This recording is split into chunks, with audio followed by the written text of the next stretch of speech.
Just when you thought a team could not be any hotter, the A's took it to a new level with their first walk-off win of the season.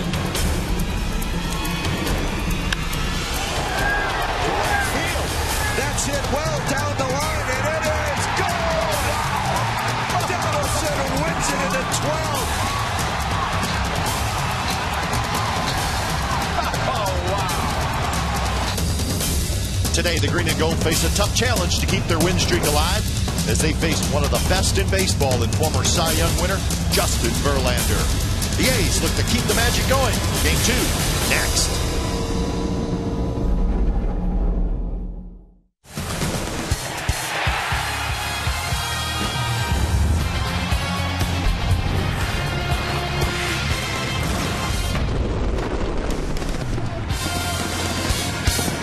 Gorgeous day for baseball. That's the giveaway today. The A's Division Championship blanket from last year.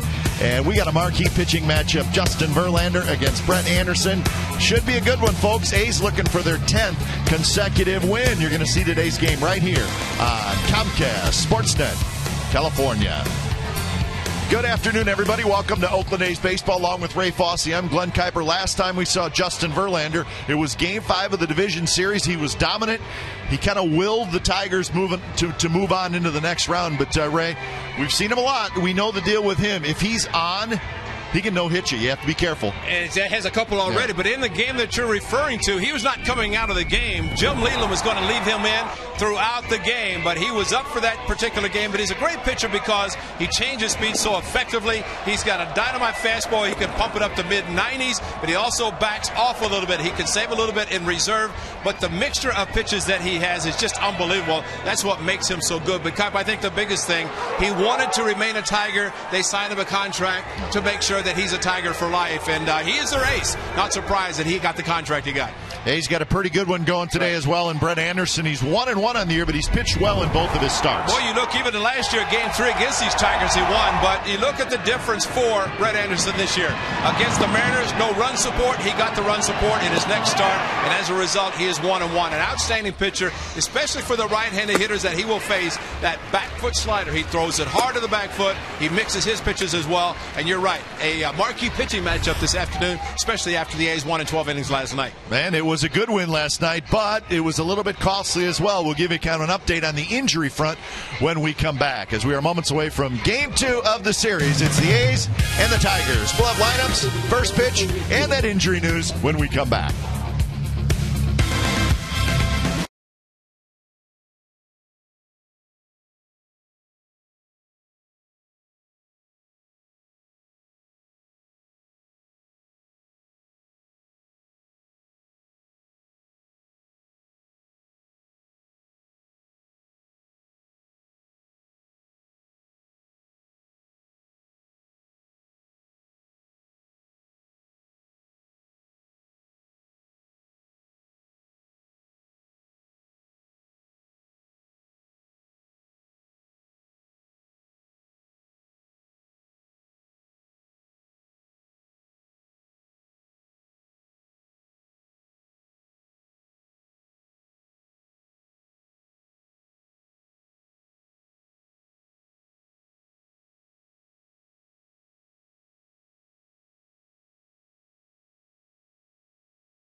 on Comcast Sportsnet California is brought to you by Jack in the Box. The Chipotle Chicken Club Combo is back for a limited time at Jack in the Box. Try one today with fries and a drink for just $4.99 plus tax.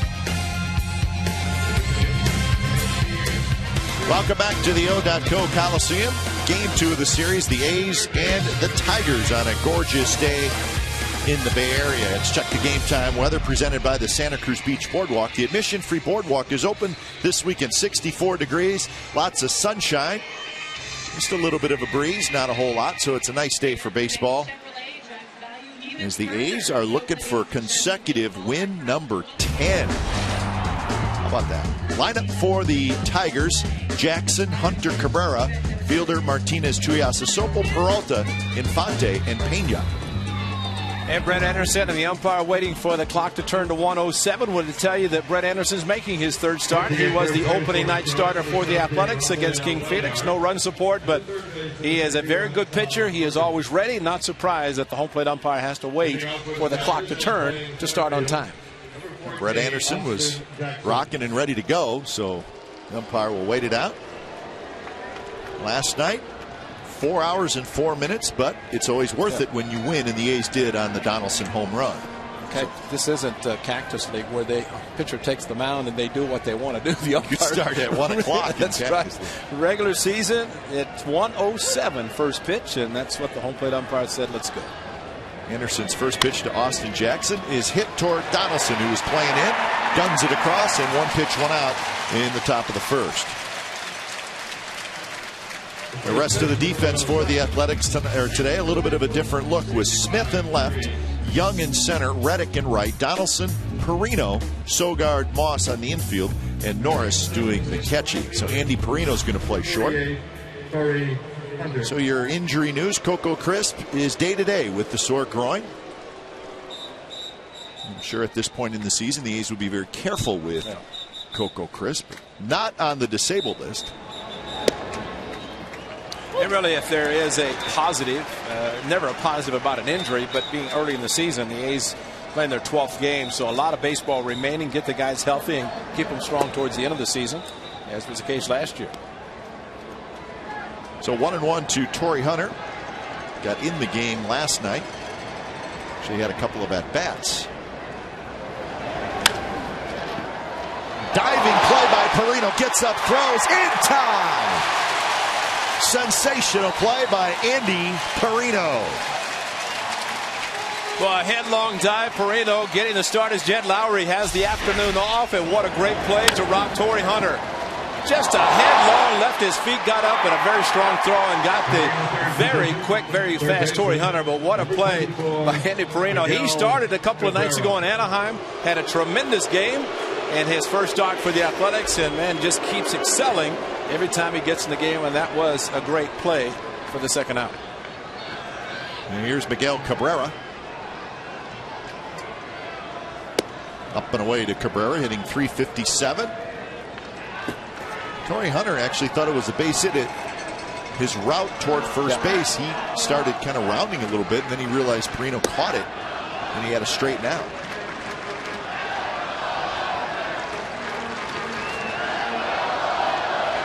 So 2-0 to Cabrera. 2-1 to Cabrera. 1 for 5 last night was the big guy, the Triple Crown winner.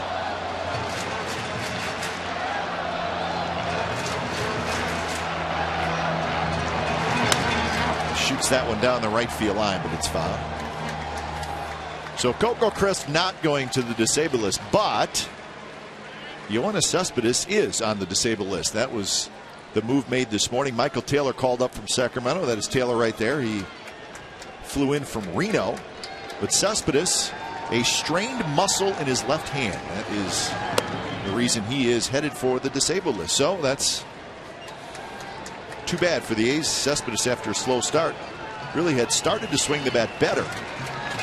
But it was that very strange slide at second base that got it.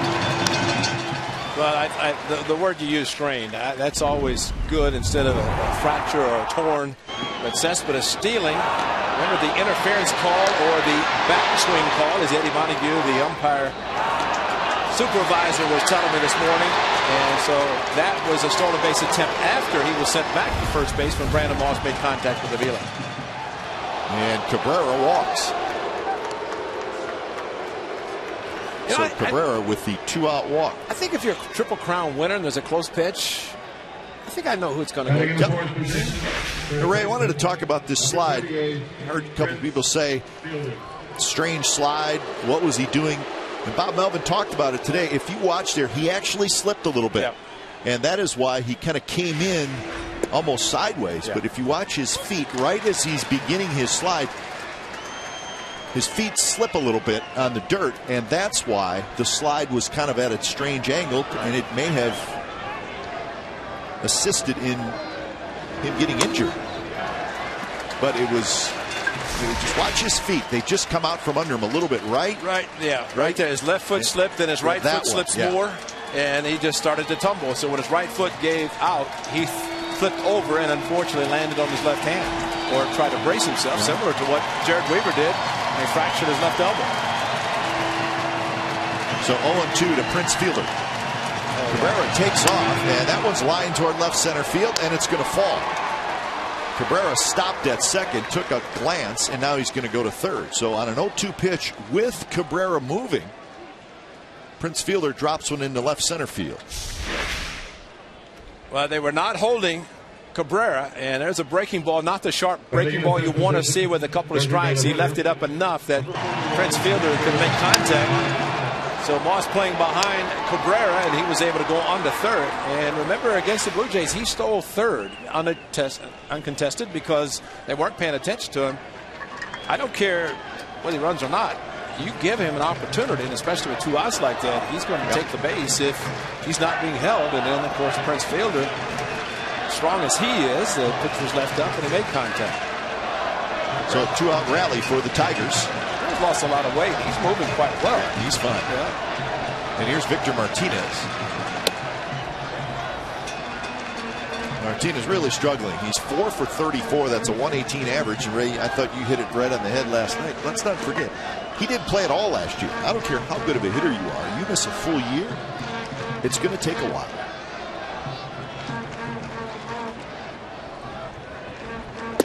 There's a strike with a fastball. I want to say in his first exhibition game down in Florida, hit a home run, which is normal.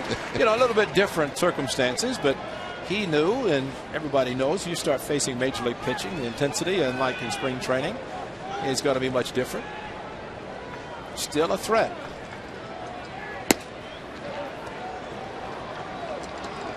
Brett Anderson, 2 outs on 4 pitches. Jackson Hunter, great play by Perino, and now facing trouble as part of the batting order. And that's why the third place hitter is usually the best hitter, as it puts a little bit more emphasis on a pitcher to get out of a quick inning. And you have somebody like Cabrera, it's not easy. Martinez takes it right in there with off speed, 2-2 to count. Cap, we've talked about the back foot breaking pitch. This is a ball that starts inside, but it's a curveball right in the middle. But for him to have his great success, he needs to throw the hard slider to the back foot, the right foot of a right-handed hitter. But with the runner at third, it becomes a little bit dangerous because of the ball being in the dirt. There it is, nice block, and that's what you depend on. The confidence in your catcher to block the ball so it does not take away the pitch that is important for Brett Anderson. And Derek Norris has done a spectacular job this year, and this is important. Watch him get down and block the ball. He's done an excellent job already this year. So Prince Fielder will take off. Moss playing behind him. The same pitch.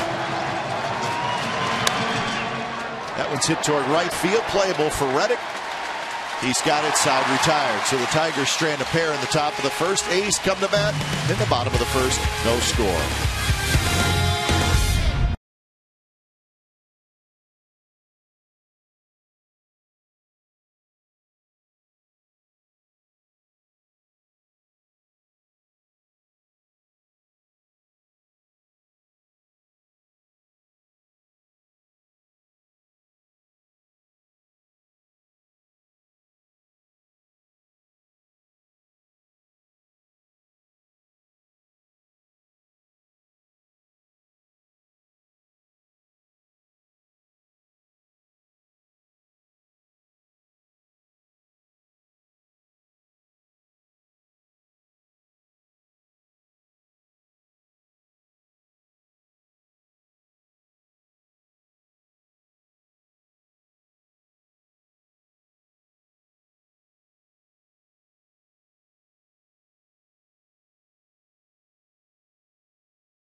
Tampa Bay.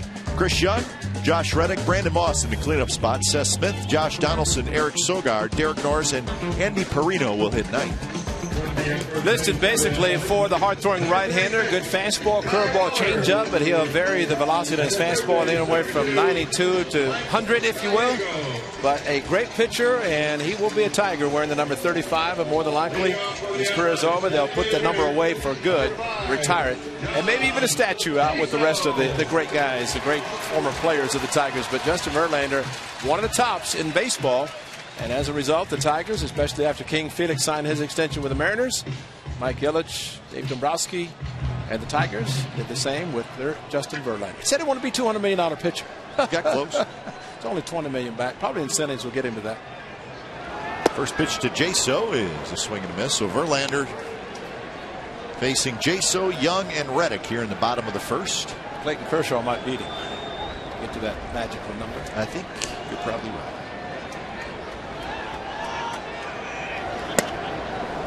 Jaso pulls the hands back in. 333 with a homer and 6 RBIs for Jaso. The Rays and the Red Sox are extra innings at Fenway Park, but the former manager of John Jaso, Joe Maddon's got to be thinking, all right, my catcher's back in the leadoff spot today. And he hit there for a while with Tampa. That's right. DHing today, so both catchers actually in the lineup, but they could always use Jaso if something should happen to Derek Norris, which unlikely that's going to happen. There's the man, Josh Donaldson, his first ever walk-off of anything. That's a foul ball by John Jaso. Look at my notes back in September of last year. The A's actually, 6 innings that Verlander pitched against them, they had 19 foul balls with 2 strikes. Made a big difference. It made a huge difference. He ended up throwing 122 pitches in 6 innings in the game. Little pop up behind third. Cabrera is going to get back there, and he makes the catch for out number 1. Tigers defense, Matt Tuiasosopo's in left, Jackson in center, Hunter in right, Cabrera, Peralta, Infante, and Fielder on the infield with Brian Pena doing the catching today. Beautiful day at the ballpark. Saturday afternoon. I mentioned the game at Fenway Park, and there's an example. You have David Price, the lefty hard throwing against John Lester at the start of the game. They're in the 10th inning, 1-1, and that's what you want to do with a pitching matchup. Tigers probably thinking the same about Brett Anderson as the A's are about Justin Verlander. But starters are great, but typically, 100 pitches, they're going to be thinking about going to the bullpen. Chris Young hits it a little bit off the end of the bat down the third baseline foul. Young hitting 194 with a couple of home runs. He was 0 for 3 last night. He did not start the game.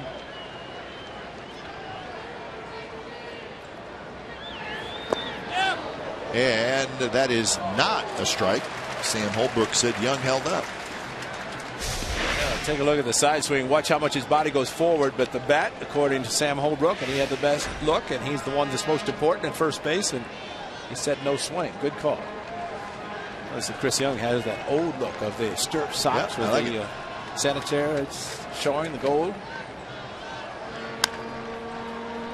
So how about last night, Ray? When it was all said and done, Chris Young was moved around a little bit, but the A's were without their designated hitter, and found out today that it was Tommy Malone who had the spikes on and was doing a little hitting in the cage.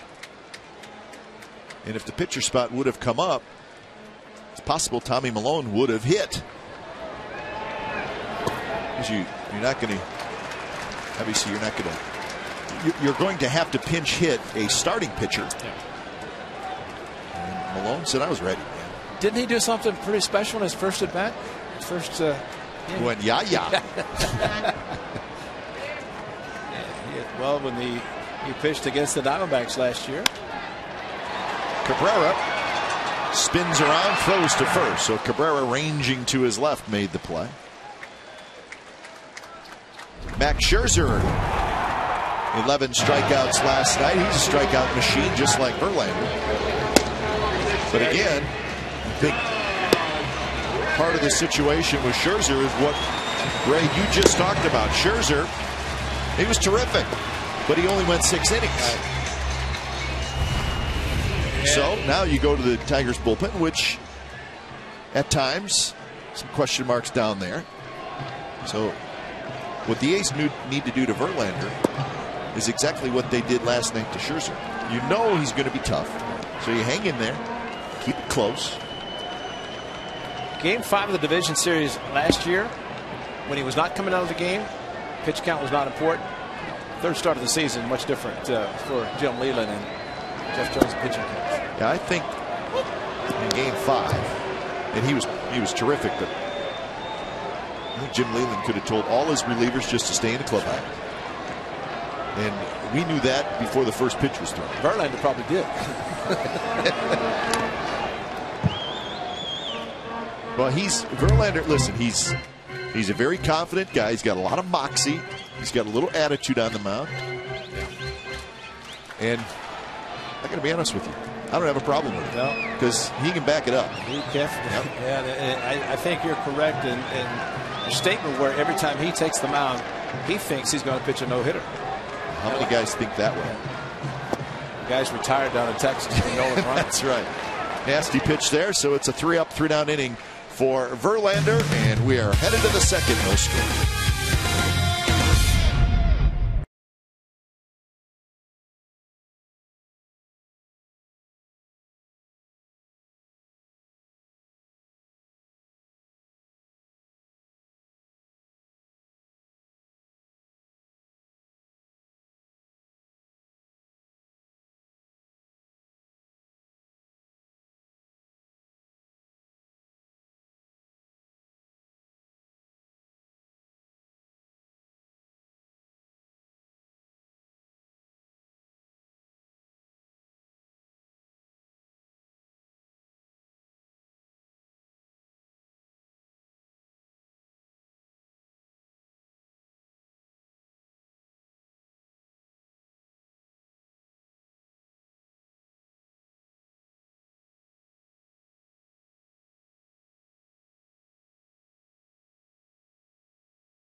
And Ray, how about middle of April, a beautiful Saturday afternoon, and it's close to a sellout today, and that is great to see. It's awesome. Tremendous.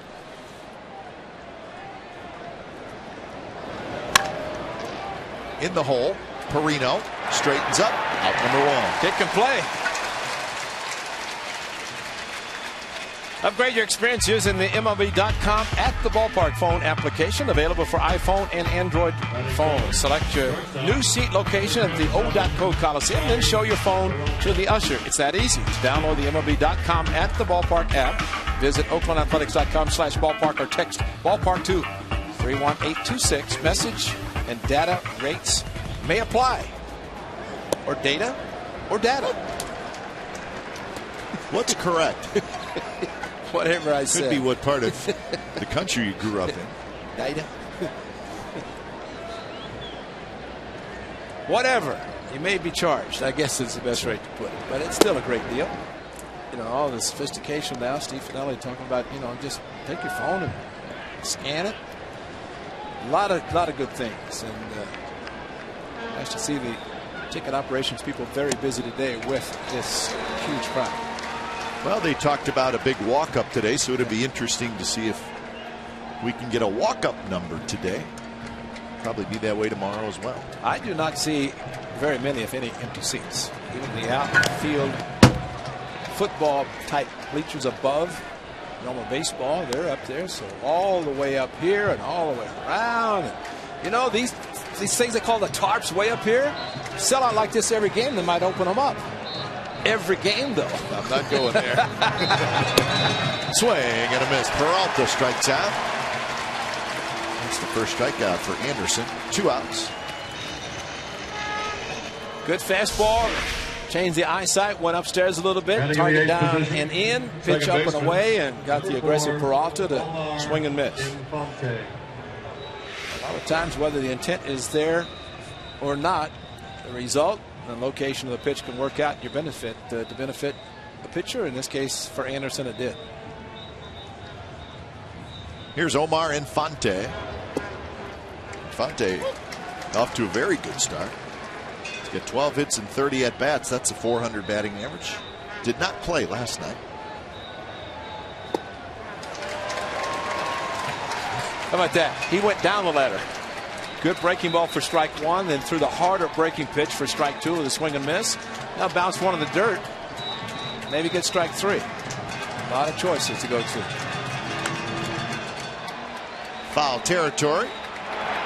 Moss is there. He's got it. That's a very nice inning for Brett Anderson. 3 up, 2 down with a strikeout. Moss is going to lead it off when we come back.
U-verse. It's this evening at 6 o'clock, and it's over on our sister station, Comcast Sportsnet Bay Area. Full highlights and clubhouse reaction from our game here at the Coliseum. The Sharks' playoff push continues tonight in Dallas. And Kobe on Kobe. His reaction to the injury looks like a torn Achilles. Oh. Henry Wolford, Paul Gutierrez will host. So that's a tough guy to take out of your lineup. wow. Starting, what, he had 47 the other night when didn't hardly had any in the first 3 quarters. And that injury happened last night against the Warriors, and the Lakers won the game but lost Kobe.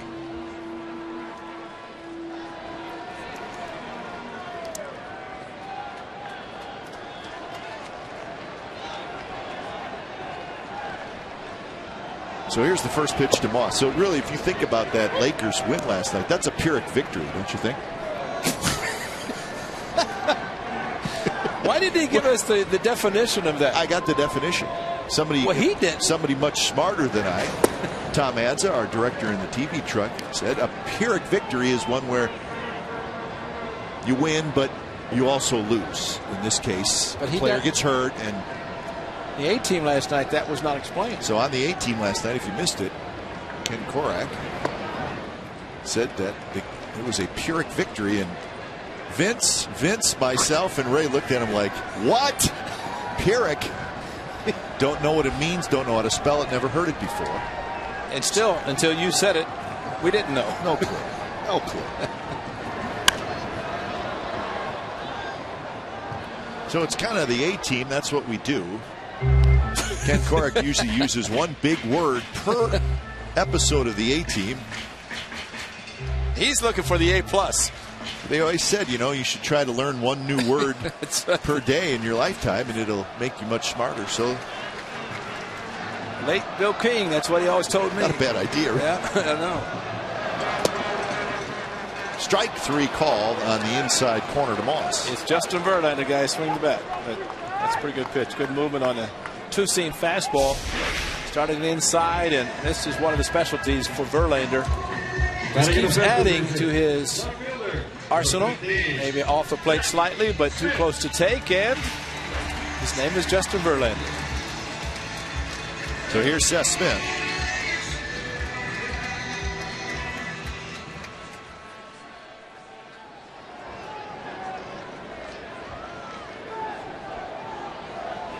Well, Verlander's contract, which Ray talked about, 7 years, $180 million. It runs through 2019.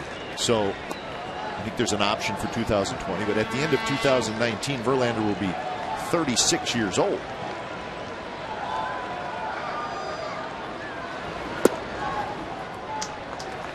And if, you know, we're starting to see that a little bit more, Ray, the last 2-3 years, where guys starting to sign long extensions with the teams that they came up with. And I think, listen, I mean, they're going to get a lot of money. Obviously, we've seen that lately. But I think it's probably good to have guys that you drafted, have teams keep those guys, even though it's going to cost them a lot of money. But we talked last night, Mr. Illich, the owner of the Tigers, and Dave Dombrowski, the president and general manager, they have the resources to be able to do that. A lot of clubs don't do it. Seth Smith drops one into center field for a hit. Well, last year against Verlander here at the Coliseum, the bright spot in the game that he won, that Verlander won, was this home run by Seth Smith. And no doubter. And Seth Smith got him, but Verlander got upset. He retired the next day. Throw to 99. Make him mad. He will get a little bit angry. Seth Smith is a very good hitter, and he continues to show. Yeah, it's always a big challenge for the guy who bats after the guy who got the first hit off Verlander. Because now he's mad because he's not going to throw no hitter.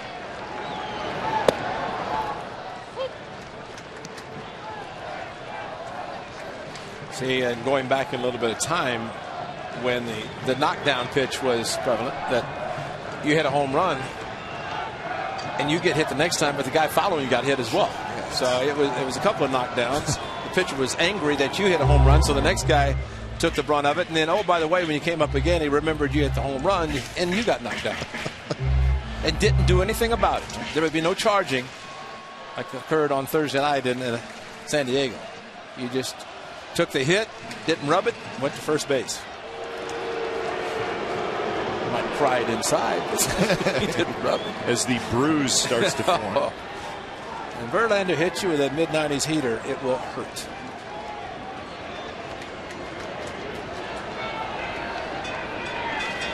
Short lead by Smith. Big swing and a miss by Donaldson. So 0-2 the count. Donaldson's game-winning home run last night. Well, it was a swing like that. It was actually a pitch middle of the plate and maybe even a little bit in against a hard thrower, and he's got the barrel of the bat on it and went right down the right field line. Towards center, Jackson coming in. He'll play it on a hop. So back-to-back hits for the A's. Nice load by Josh Donaldson. We saw the side shot where he lifts the front leg, keeps the bat strong. This ball inside, but strong enough to pull the hands in and hit the ball to center field. And mentioned the other night about the batting practice Chili Davis has with these hitters using a 29-inch bat. And this is exactly what he's talking about. To have a pitch inside, but yet bring the hands in to be able to hit the ball with the good part of the bat instead of getting jammed and break the bat. Our Exmo brought to you by Cache Creek Casino Resort. So RBI opportunity for Sogard, and he swings at the first pitch, fouls it down the left field line.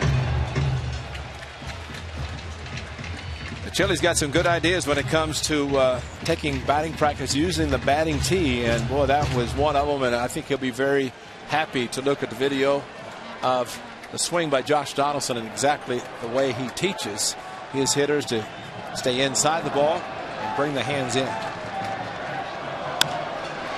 Sogard lofts one toward right center. Torrey Hunter is under it. So that's out number 2. Let's look at it again. Watch where this pitch is. Well, he had to find out where the ball was. Did not know if it was going to stay fair. Did not know if it had the distance. And then got very excited. And I think this tunnel idea is very smart. Instead of players coming in and jumping on home plate, taking the chance of injuring themselves. Thompson. That was a double. Slap it off. I had to laugh because I think that right hand was hitting behind the back of Josh Reddick, and Donaldson liked getting the celebratory pie in the face for the first time in his career and ended up getting 2. See, when Reddick gets one, he's going to take about an hour and a half to get it out of his beard. That's true. 1-0 to Derek Norris. 1-1 to Derek Norris. 375 for Norris with a couple of RBIs. Well, this is when you said it best, that Verlander gets a runner in scoring position, and all hitters know he's a tough pitcher, but when he has a runner in scoring position, bears down even more. I think he sees the way Brett Anderson is pitching, and maybe his offense will not score as many runs as he's accustomed to getting. Runs the fastball in at 94 miles an hour, and you will see Verlander's velocity. He's going to be 92, 93, 94, but what he will do is he'll wait for about the 5th or 6th inning, and in a key time, or 7th inning, he needs it, he'll go to 96, 97, which not a lot of guys can do that.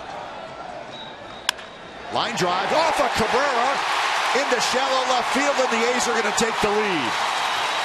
Digging for third, digging for second, everybody's safe.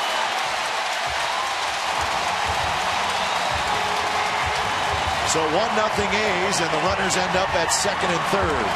After a very good fastball inside, Verlander came back with a breaking pitch, and Derek Norris was all over it. Smoked it off the glove of Cabrera. An aggressive base running. Look at the hanger.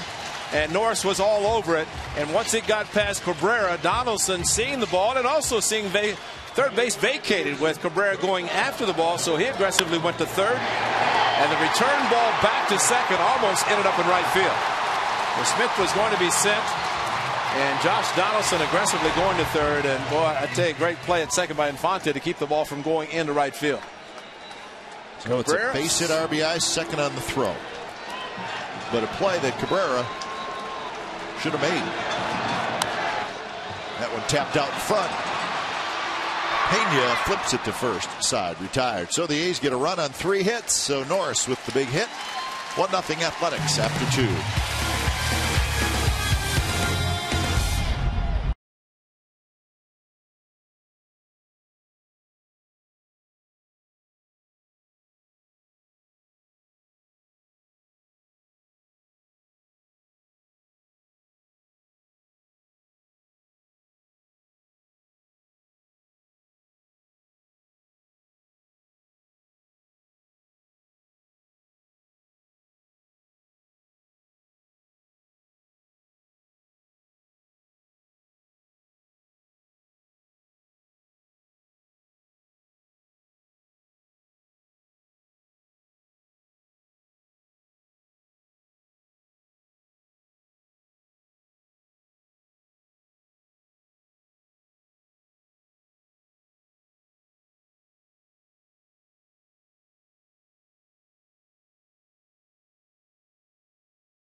TV is celebrating 11 years. Join the millions of fans and subscribe today. Watch every out-of-market game live online on your favorite mobile and connected devices in HD quality.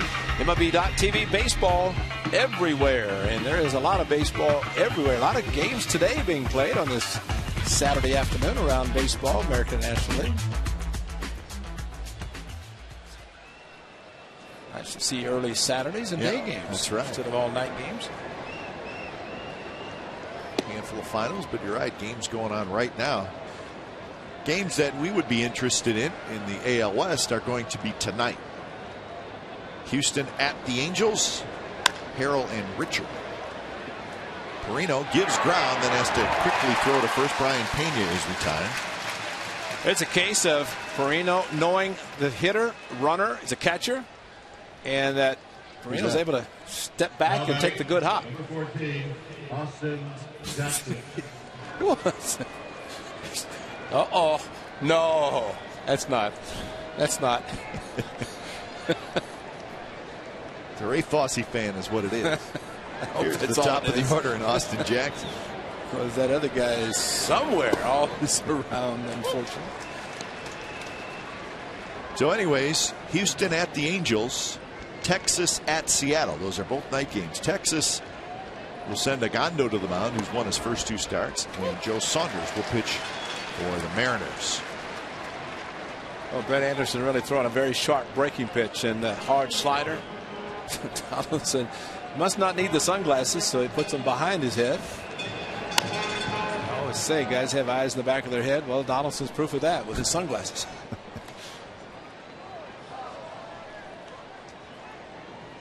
Let's hope he doesn't miss a pop-up. That's the key. That's the key. That's why the flip down, the old style flip up, flip down sunglasses are very good, because you can flip them up when you don't need them, but if they're there if you do need to flip them down. More action for Perino. 2 outs. There's the first inning. Now batting, number 48, Torrey. And now they're on the mound.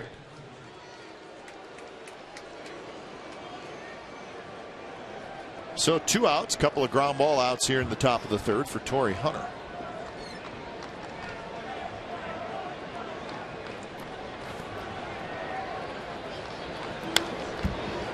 Fouled straight back. In that AL West, he's with a 9-2 record. The Angels 2-8 sitting at the bottom. They've lost 5 in a row. Texas is 7-4.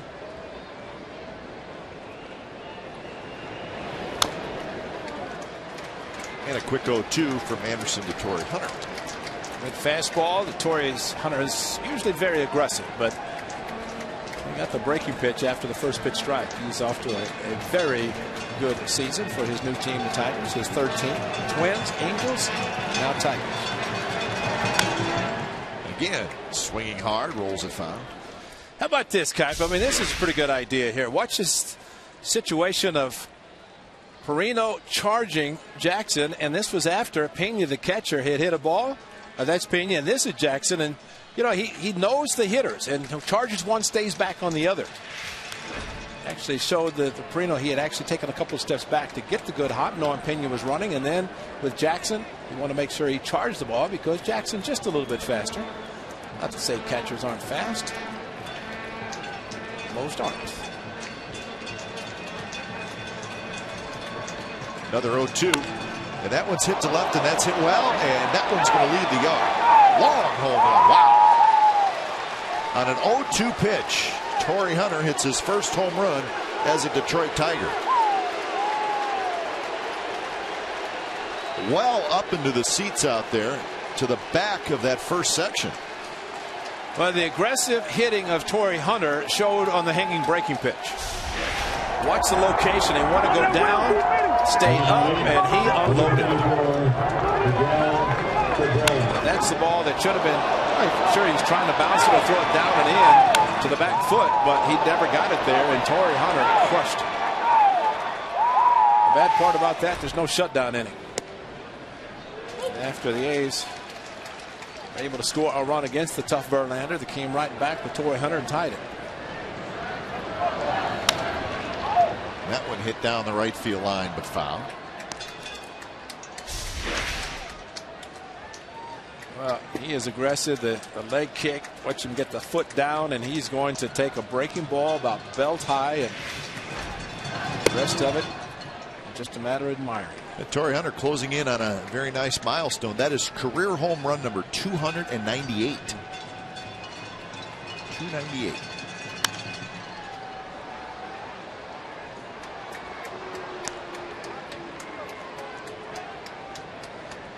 Maybe one of the longer home runs Torrey Hunter has hit. Yeah, that would have cleared both bullpens at Comerica Park. I think so.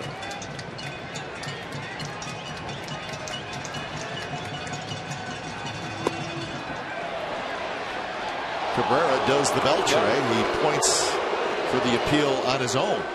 Well, he does not want the home plate umpire to make the call, and he starts a swing. He does hold up, similar to what happened with. But you're right. He's doing the Beltray. Eldrin Beltray started it. Doesn't matter as he swings and misses. So a home run by Torrey Hunter, and the Tigers are on the board. Look at a 1-1 game.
Authentic game-used memorabilia behind Section 120 at the Coliseum. Items include game-used jerseys, helmets, bats, bases, lineup cards, and more. All items are authenticated under the MLB Authentication Program. A portion of the proceeds will benefit the Oakland A's Community Fund.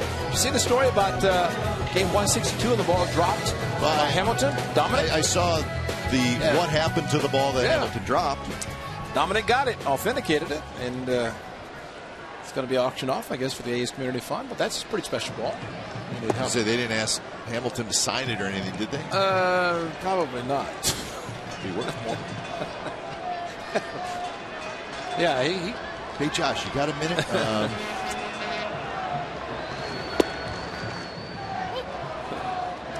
Yeah, I guess you'd have to follow what happened after he dropped it. He picked it up, threw it back in. That's what Dominic does. At some point, the ball must have been fouled back or something, right?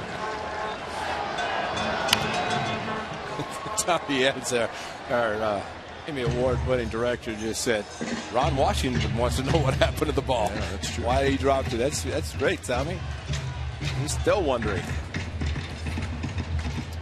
But Dominic's very good, and he's usually positioned behind or down on the runway, and it's like the find the ball under the caps, you know. And that's Dominic, finding and tracing the baseball so he can authenticate it. Right at Jackson, and Jaso hit it well, but into the glove of the Tigers center fielder for out number 1.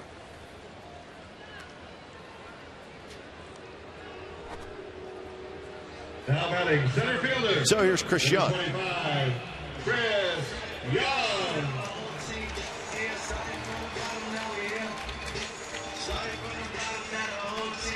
So Chris Young with the pant legs up today. But he's not doing the stirrups, Ray. No, I know. I looked at it from the distance. Then we have to do a close-up and show it's all in one sock. It's the all-in-one. That's what the players like nowadays. And if you just think about it, it'd obviously be a lot easier. But wasn't there something to putting on the sanitary and then the stirrup? Double sandy. Double sandy and then stretch out the stirrup. So what did you do to keep the socks up? Did you have a little tape? Oh yeah, tape them and roll them over. Yeah. There was an art to that, That's right. Yeah, I mean, there's preparation time. You know? See, when the '73 reunion occurs and all those players come back, that's what we wore. So when, you know, as long as they don't get up close with Chris Young and he wears that, they'll say, hey, man, he's just like us. We would have never known. But they did come out with it all in one. Yeah. Back in Boston is George Hendrick is going out for a nice dinner in downtown Boston somewhere. He's thinking back to the years when he started the low pant leg and took a marker and marked up his sanitary to make it look like it was a stirrup, which it wasn't. Fighting that sun is Tuiasa Sopo, and he looked like he may have just said, I'm going to wait this out and hope it comes out of the sun, and it did. That is not an easy play. If you're a hitter, in the case of Chris Young, all you have to do is listen to the crowd, partisan A's fans, and they could detect that maybe Tuiasa Sopo was having a little trouble picking up the ball, so they started to yell, and as a runner, you keep running hard because you think maybe he will drop it, and on a beautiful sunny day, you have to be concerned to make sure you run out everything.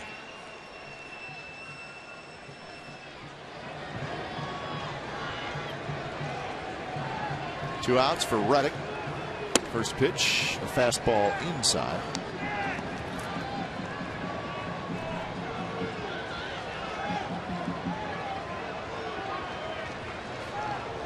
Pitch number 45 coming up from Verlander.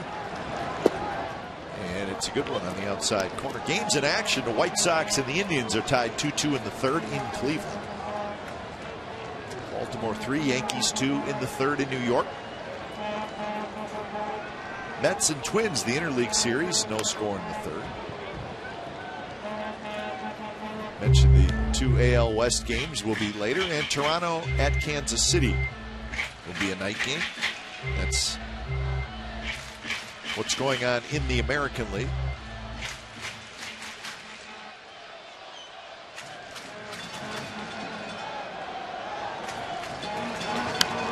Reddick fouls it back.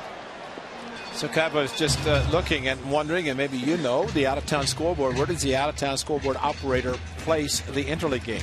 That's a very good question. Does it depend if, in the case it's at the target field, maybe Twins home team? Home team, yeah, that maybe they put on the left side, which the American League, on the left field wall? I think that's the best way to do it. Reddick strikes out, and that is strikeout number 3 for Verlander. Fourth inning coming up. We got a 1-1 game.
Youngster stealing third base. They beat the clock. You know, you watch those little guys or gals, and they do that after 3 innings. And I always think the base is pretty heavy. You're running from the left field corner. The size of the participants, I don't care what inning it is, the bag's heavy. Exactly. And usually they get help from the third base coach, the umpire, or somebody, because it's not easy to pull it out of its moorings. That's true. The late great Bill King would say that Ricky Henderson when he stole the record-setting base. Drive, center field. Young is back. Gone.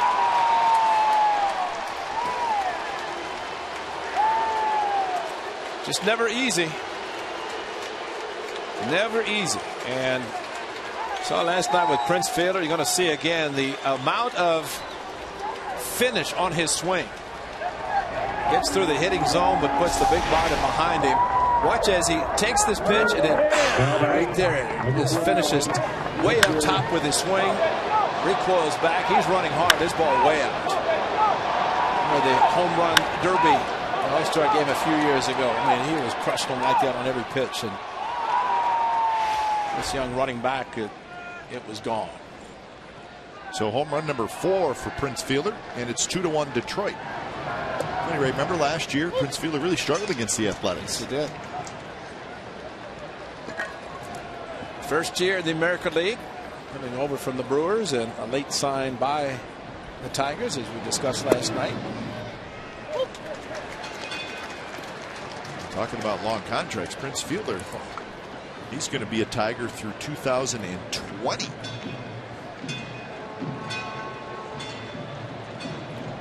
Oh, 0-2 to Victor Martinez. Watches that breaking ball drop down and in.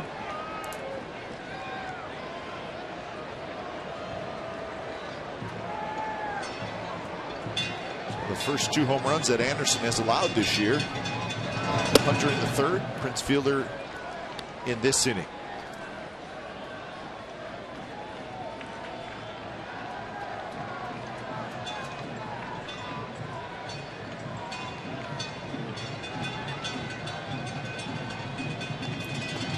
Again in the dirt and a full count. So from 0-2 to 3-2.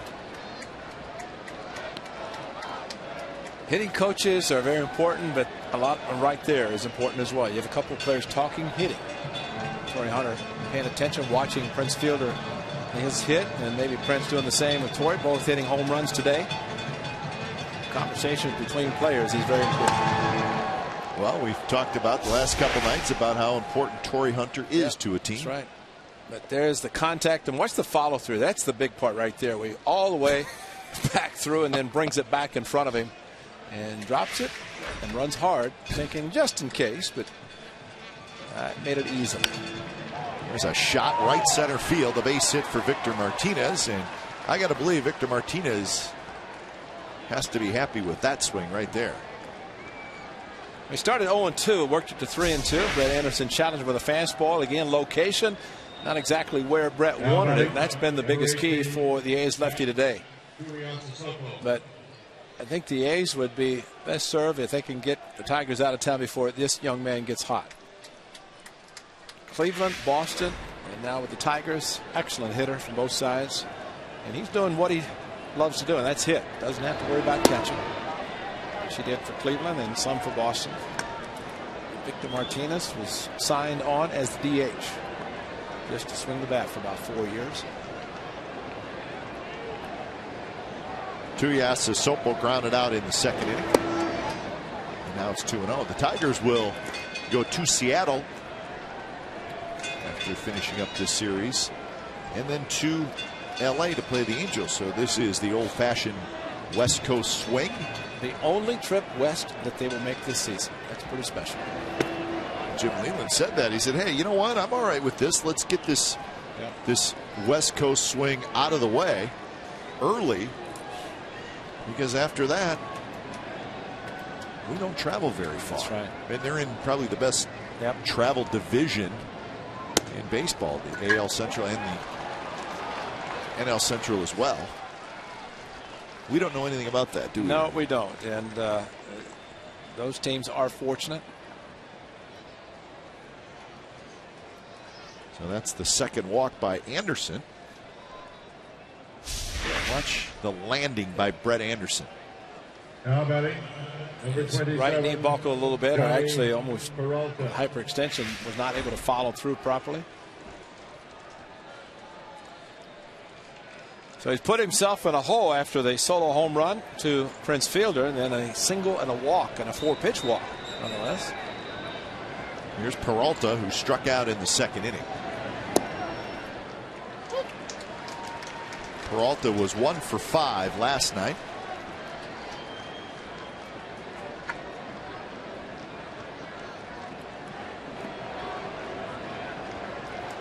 Tigers were shopping around for a shortstop in the offseason. At least that's what it sounded like. Well, they were interested in Stephen Drew, and I guess if they would have signed Drew, maybe they would have traded Peralta.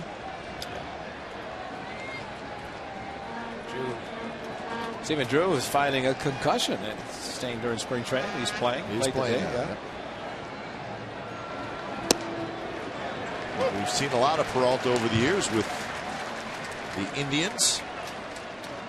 And now the Tigers. Was traded from Cleveland to Detroit in 2010.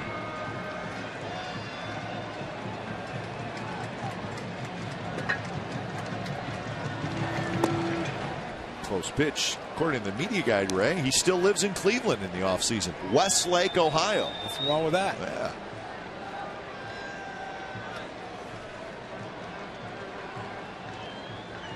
Cleveland in the downtown area is thriving. Uh-oh. And Anderson again.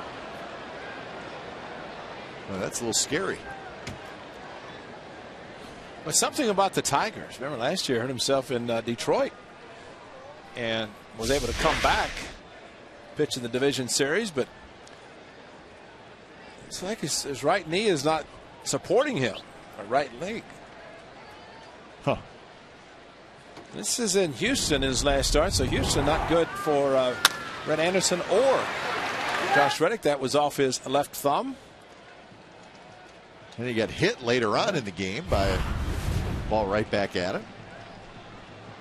So 3-2, and that one hit to left field. Smith racing back, looking up, and that one is gone. Peralta hits a 3-run homer, and just like that, it is 5-1 Tigers. Well, you just have to wonder when a pitcher stumbles twice in the same at bat, and for whatever reason, it's almost like, I wouldn't say, it just seems like you got to be a little bit concerned about, is it going to support me, and is the same type of pitch going to be thrown? And the location, as the case of Fielder, and now in this inning, Peralta, that ball's right down the middle, belt high. Very, very hittable for a major league hitter, and they just proved it. So the pitches thrown to the 3 guys who've hit home runs today have not been the type of pitches accustomed to seeing. Still nobody out as Omar Infante hits. The Tigers, they will hit a lot of home runs this year, but they haven't early on until today. They just hit 6 home runs in the first 10 games, 3 today. And that's going to be a tough play, and Infante is going to beat it. So again, once it got past Anderson, and with him falling off to the third base side of the mound, he was not going to be able to get it.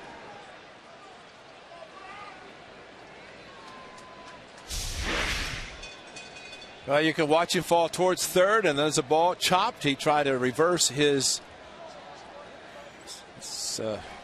I don't even think he had any. He did not want to even think about going after the ball, considering what had happened with a couple of pitches he made while Peralta was hitting.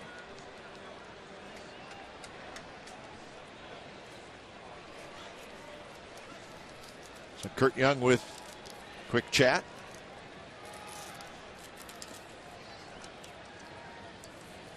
Now he's going to face the switch hitter catcher Brian Pena. Brian Pena.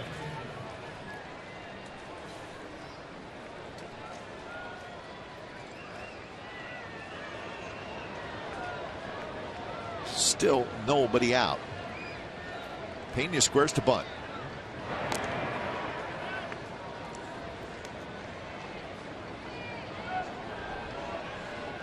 Really ugly game back in Detroit in 2009 when he gave up 9 runs, only 3 earned. Rayburn hit the grand slam. And that's the game Edwin Jackson came back throwing 120 after a rain delay. Norris gets the out at first, so Pena with a sacrifice. Now this was the game that Anderson had the lead, and it was September 19th. Remember, after this game, he did not pitch again until the playoffs. Lefties were bunting, righties were bunting, everybody was bunting, and ribcage, and fortunately able to come back for the 3rd game of the division series. So that was important for not only Brett Anderson to come back, for him to pitch as well as he did to win the elimination game.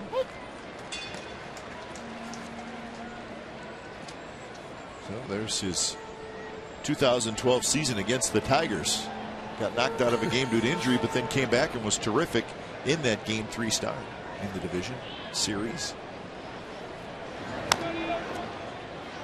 Another tough play. Sogard has it. He flips with his glove, and it rolls to the first baseman Moss, and it gets there just in time to get Jackson.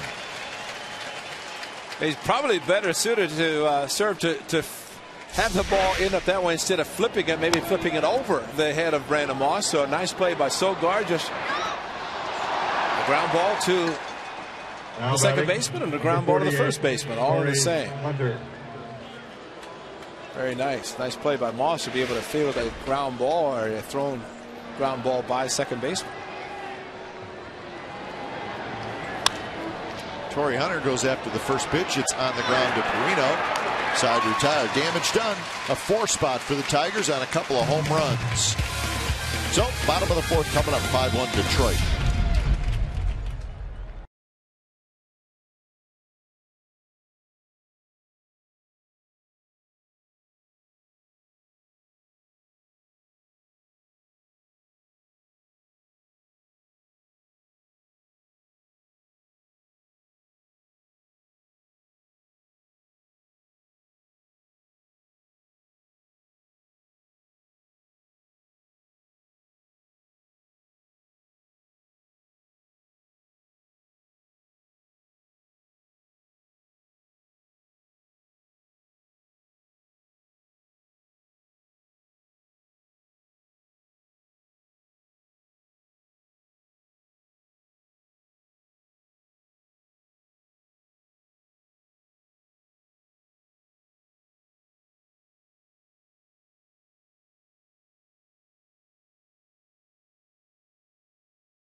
Tuesday night, Torrey Hunter collects his 2000th career hit. He does it against the Blue Jays. Tonight we saw him hit career home run number 298. So terrific career for Torrey Hunter. And let's not forget about those gold gloves that he won as well when he was a member of the Twins. 9 in a row that he won. Carried over to the Angels, and first time I ever saw a stat pack that showed the number of home runs robbed by Torrey Hunter. That's true. I mean, the Angels put that in, and of course Mike Trout followed him. That's what was nice about Torrey Hunter. He moved to right field after a Gold Glove career in center field. Moss to lead it off, followed by Smith and Donaldson. You think about Torrey Hunter as well. When he was with the Twins, they were always very good. Yeah. When he was with the 5 years with the Angels, good teams. Yeah. So he has always been in a winning atmosphere. And that will be the case in Detroit as well. And the little things too that make him so good. And he's just a great clubhouse presence. He does a lot to help his teammates, the fans, very supportive in the community. I'm sure he'll do the same in Detroit. Wherever he plays, he will be the same type of player. Prince Fielder has it. He'll flip to Verlander, and that's out number 1 here in the bottom of the 4th. Well, Verlander, after giving up a run, trailing 1-0, then 5 uncontested runs by his ball club, he can kind of get a little bit of a cruise control until he finds himself in trouble, if that does happen. And that means he'll be able to save a little bit. See, Brian Pena did something there that, again, I think is work for every catcher to do. You just cannot assume that a pitcher is in great shape with the sprint to first base to cover first. Takes a little bit out of the pitcher, so Pena did what good catchers will do. He walked out, just giving Verlander a little bit of time to catch his breath before he delivers the first pitch to Seth Smith. And if the game's going to take 3 hours plus, you might as well take the extra time to make sure your pitcher is ready to pitch. Who cares about taking an extra minute or two?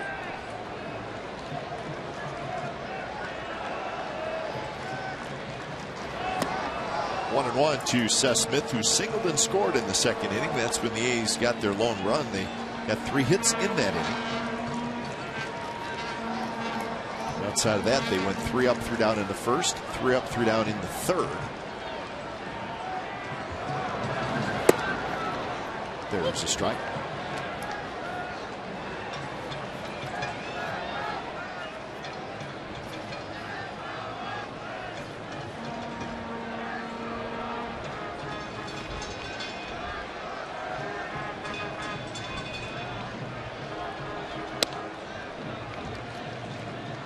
So 2-2 the count with Donaldson in the on-deck circle.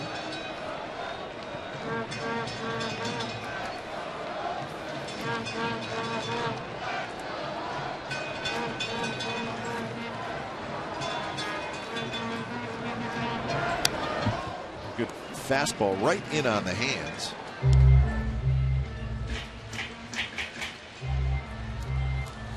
The best thing the A's can do is keep battling, keep working hard, and try to get the pitch count up for Verlander. Happened last night with Max Scherzer, left with a lead 3-2 after 100 pitches in 6 innings. The A's got to the bullpen, tied it, and won it. So 3-2.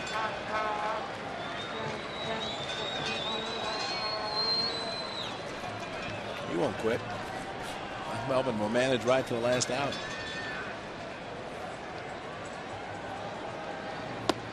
And there's a walk. So Verlander join the A's for our first Little League Day of 2013. Those are always special days, driven by Chevrolet.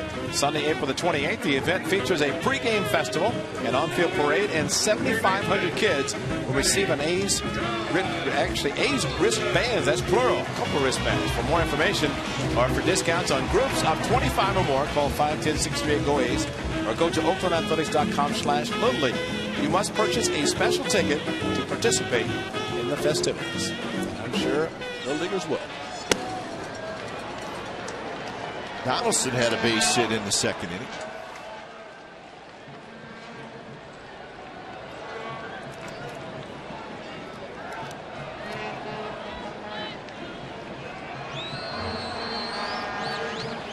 Short lead by Smith. Think about Verlander's postseason last year, Ray.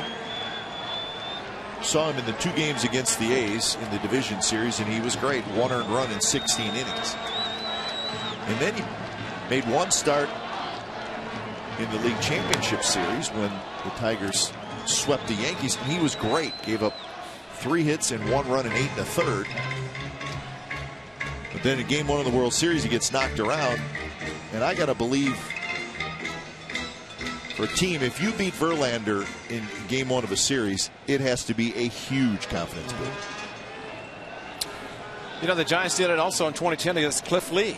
But you know, the one constant similarity was the fact that both had a lot of time in between starts. You cannot do it. And we discussed it last night about the time in between. But you're right. You beat the #1 starter. The A's faced Verlander back in Detroit for Game 1 of the division series. Lost that game. Lost Game 5. But he was on regular term.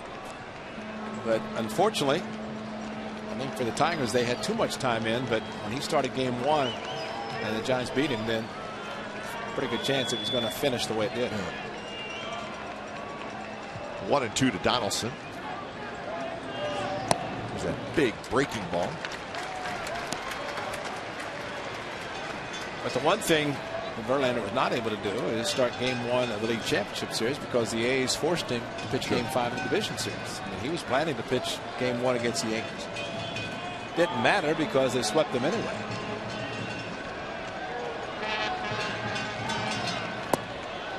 Again, a full count. So this, if nothing else, you make Verlander throw some more pitches. He's at 63 with 1 out in the 4th. So the pitch count's a little bit elevated.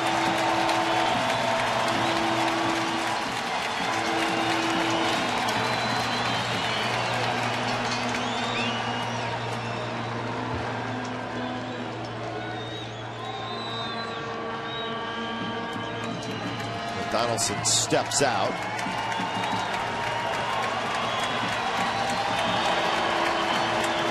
Outfield straight away for Donaldson. Fastball, and it's foul back. Might have been ball 4, but I think Josh Donaldson, realizing he was going to get a fastball, he did. Bumped it up to 95, did Verlander. But you try to expand your strike zone, especially if you know you're going to get a fastball. And a 4-run lead, Verlander, after missing with a 2-2 breaking pitch, came back to the heater, but elevated it. A little bit extra that he's holding in reserve. And another walk. So the A's have some action here in the 4th. Back-to-back walks.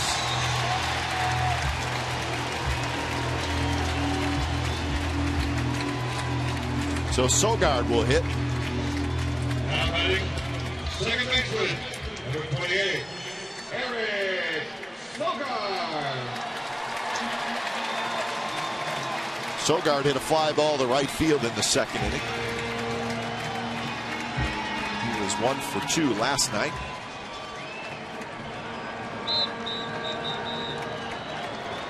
Outfield playing him very shallow. Almost was able to get one past the outfielders. His first at bat. See Jackson in center, Torrey Hunter in right, just playing very shallow. And same with Tuiasosopo in left field. They expected Sogard to pull, even though the good fastball from the right-hander. But you see the distance between the outfielders and the warning track and the fence.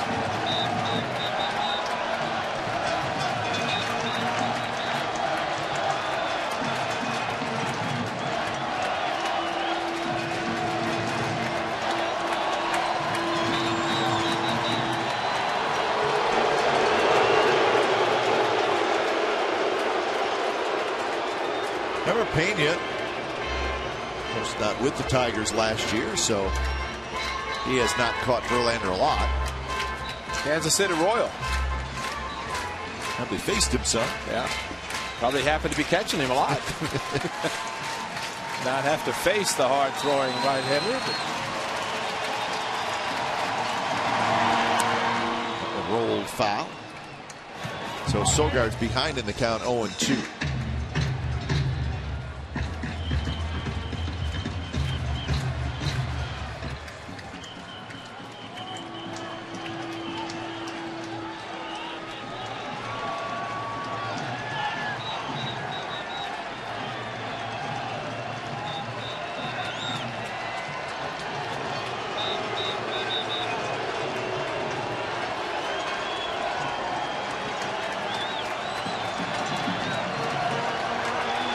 Infielders not really holding Seth Smith at second. And Smith, who has average speed. We'll look around and see the outfielders playing a little bit more shallow. Well, that's a good point, too, because that's important part of the base running, especially at second, and know where the outfielders are in case a ball is hit to the outfield. Well, you get a good jump, especially Smitty, who's a very good base runner. Sogard fouls it back. It's jammed. Good A's fan, dressed the part today. He's got his whistle going. Camouflage backpack. Yeah. Stomper head.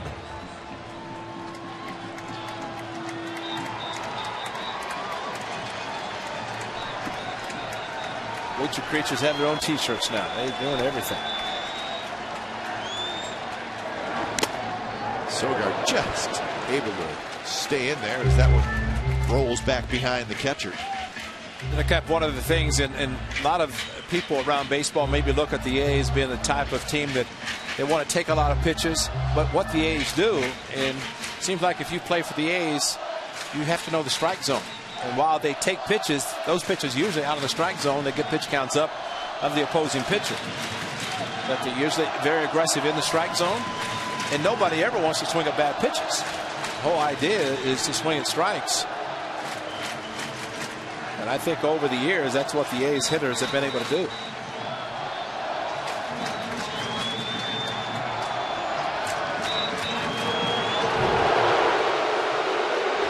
This is a pitcher who wants to call his own game.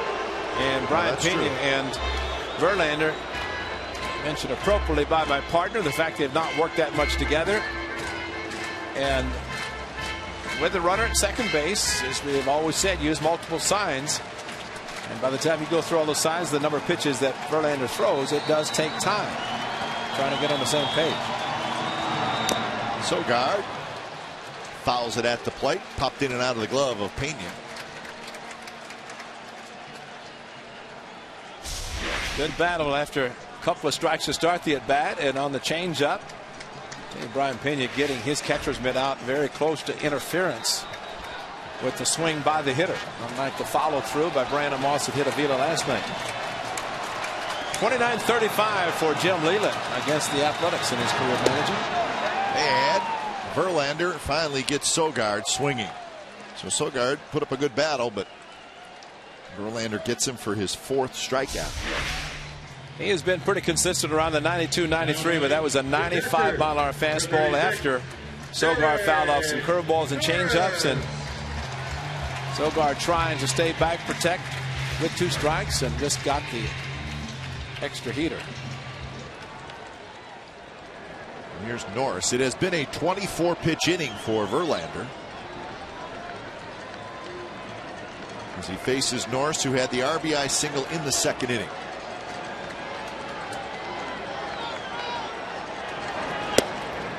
In for a strike with a breaking ball.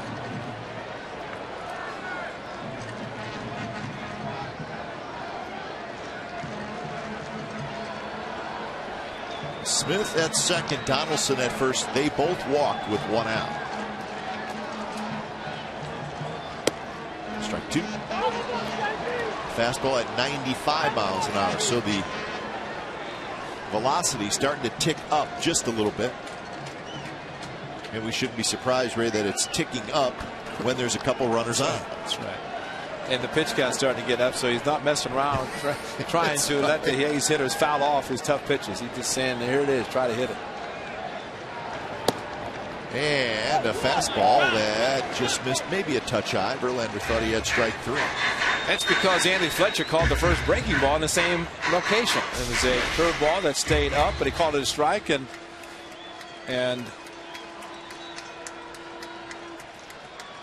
if you're a lip reader, you want to close your eyes.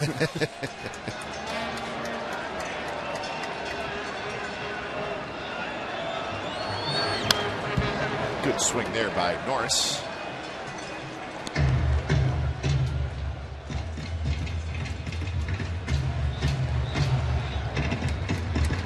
The hard thing for a pitcher to get a call on a pitch early in the count and then expect to get the same call for strike 3 and don't get it. And that's why he was screaming as loudly as he was, home plate umpire.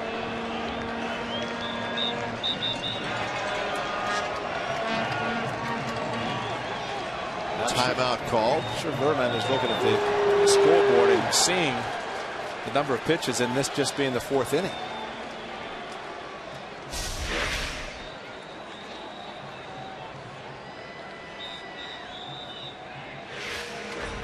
So Norris stepped out.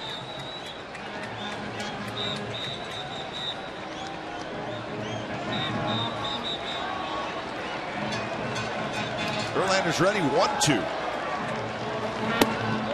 Goes with the high fastball, 95 miles an hour.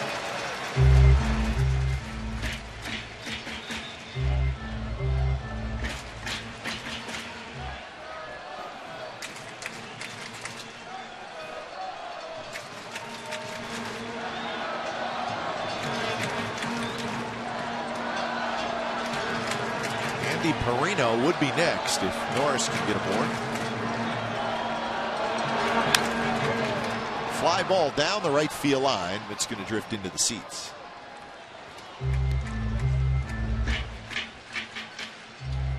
So now a 30-pitch 4th inning.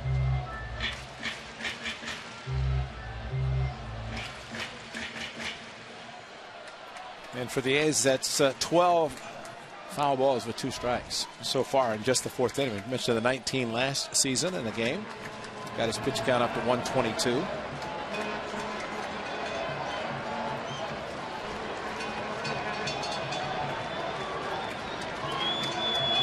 Setting up inside, and it's a fastball right there. Strike 3 called. So Verlander gets out of the jam by striking out Sogard and Norris. And 4 innings in the books. 5-1 Tigers. Hey fans, I met one of the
Padres and the A's and the Red Sox, right?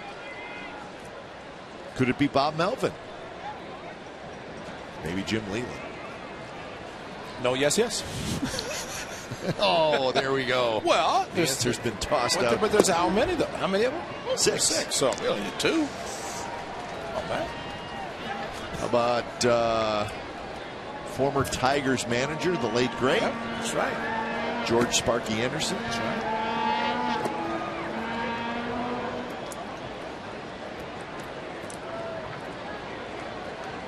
How about a certain former Oakland A's St. Louis Cardinal manager? He's in there.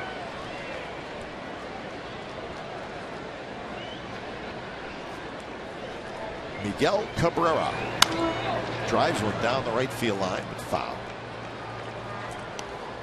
A walk and a strikeout for Cabrera so far today, after going 1 for 5 last night.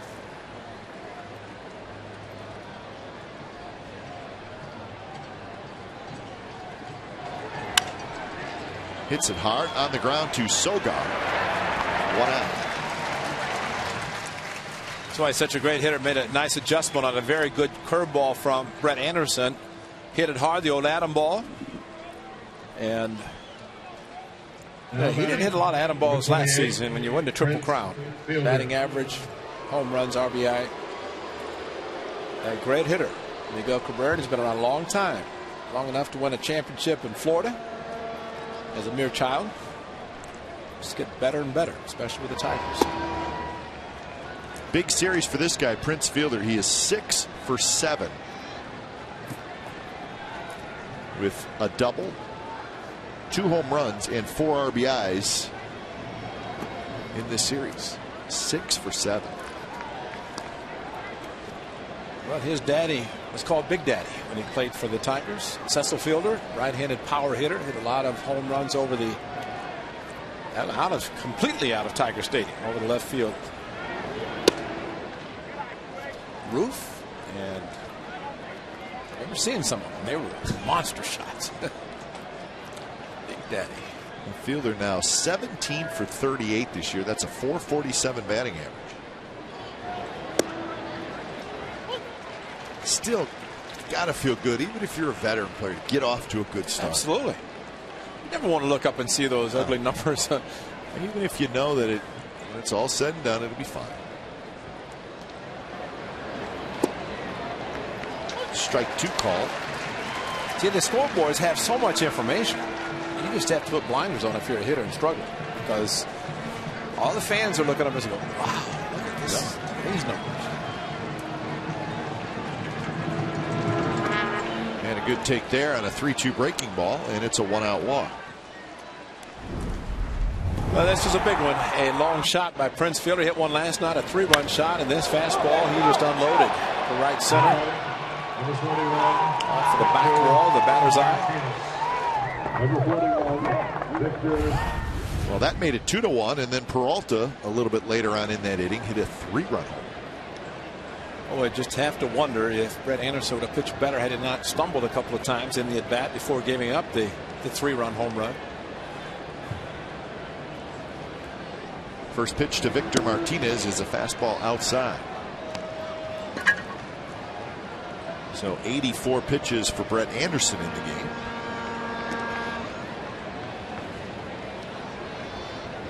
Three walks, 2 strikeouts so far.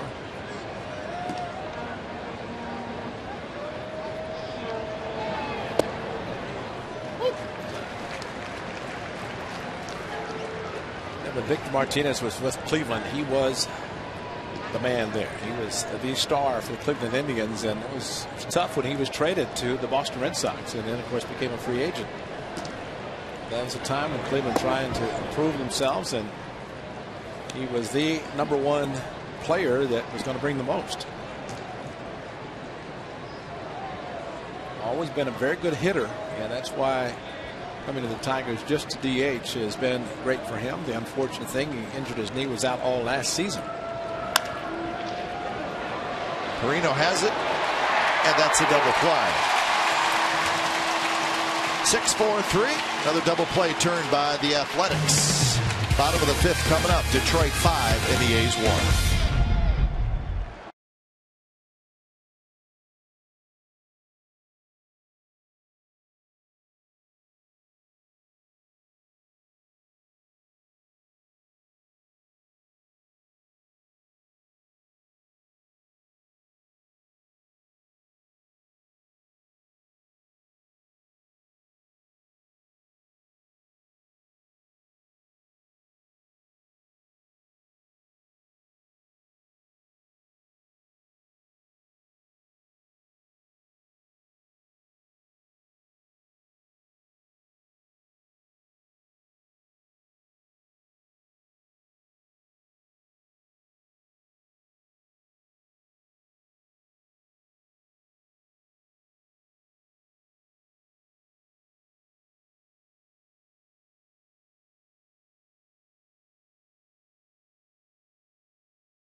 By choice, and we feature the young shortstop. Perino doing a great job. There's a 6-4-3 double play to end the inning with Victor Martinez, and just doing a great job, Perino is, and giving the day off for Jed Lowry's been swinging the bat very well, playing solid defense. But Perino, as he started in Anaheim against the Angels and had a hustle double, scored a run. In Sogard, nice double play combination up the middle for the A's. So the A's now will try to get something going against Verlander with Perino leading it off. Verlander got in a little trouble in the 4th inning thanks to a couple of walks. Got out of it by striking out Sogard and Norris. So he's got 5 strikeouts. He's walked 2. But he has thrown a lot of pitches, 79 through 4 innings.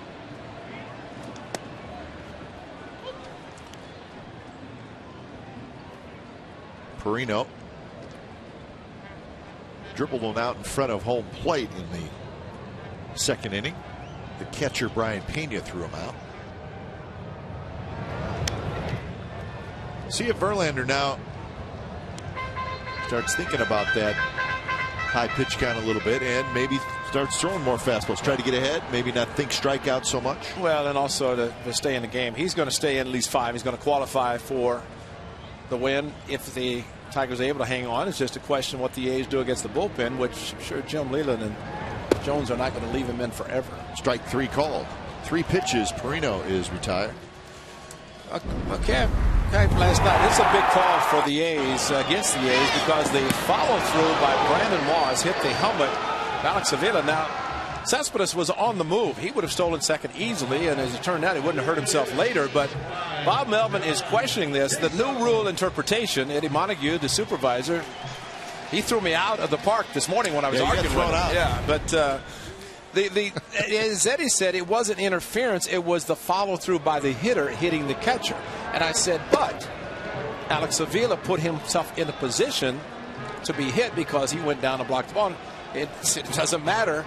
It's contact by the batter to the catcher, and that's why it becomes a dead ball, and Cespedes had to go back to first base. So it's an automatic call. It's automatic, unfortunately, because it is unfortunate because I still think there should be more of help from the first to third base umpire. Home plate umpire makes the call automatically, basically, when he hears contact with the catcher by the hitter. But I said to Eddie, I said, well, the catcher could move, and he said catchers aren't smart enough to move in a position where they're going to get hit by a backswing. Popped up on the infield. Peralta is under. He's got it. But talking to Brandon Moss, he was shocked that he made contact with Alex Avila. He said, my swing is such that I never, ever hit a catcher unless he moves in behind me, because his swing is more straight and then over the top instead of around the back, which would be more of a follow-through that would hit a catcher. But when Alex Avila went to block the ball, which he did successfully, he put himself in the position to be hit. Sure. And fortunately, he had his helmet on, dazed him. But so it's an automatic call. It's automatic, and that's the new rule interpretation. First pitch strike to Chris Young. Now, Eddie did bring up, he said, let's say Cespedes is running, and he falls down, and then he's thrown out. Then do you still agree with the call? And well, because he's not going to fall down. No, exactly. He's not going. I mean, that's probably not going to happen. Yeah. But it's just that the catcher's going to do his job in the case of a ball in the dirt to try to block it with a couple of strikes on the hitter. Young out in front. Nice. Very nice play. Young lady wearing a Dennis Eckersley jersey, brings her glove, reaches out. But see, Eck would not be down in that area this early in the game. Eck would stay in the clubhouse for 7 innings and come out in the 8th and save the game in the 9th. So that's. She almost had interference by her friend sitting right next to her who had her glove right there. I believe there was a little snow cone action too. It rattled around a little bit in the mid. Toward Cabrera, who backhands, throws, and Verlander gets what he needs, a quick inning. 3 up, 3 down. There's your retired 5 in a row. 6th inning coming up.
runs scored this season in all of baseball. Coco Chris and Austin Jackson at the top. Cabrera in there, Lowry in there.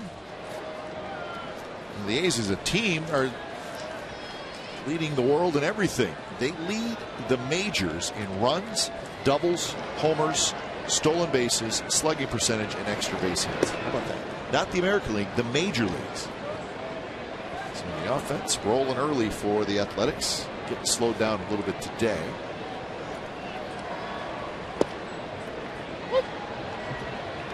Tuiasosopo, Peralta, and Infante here in the top of the 6th inning.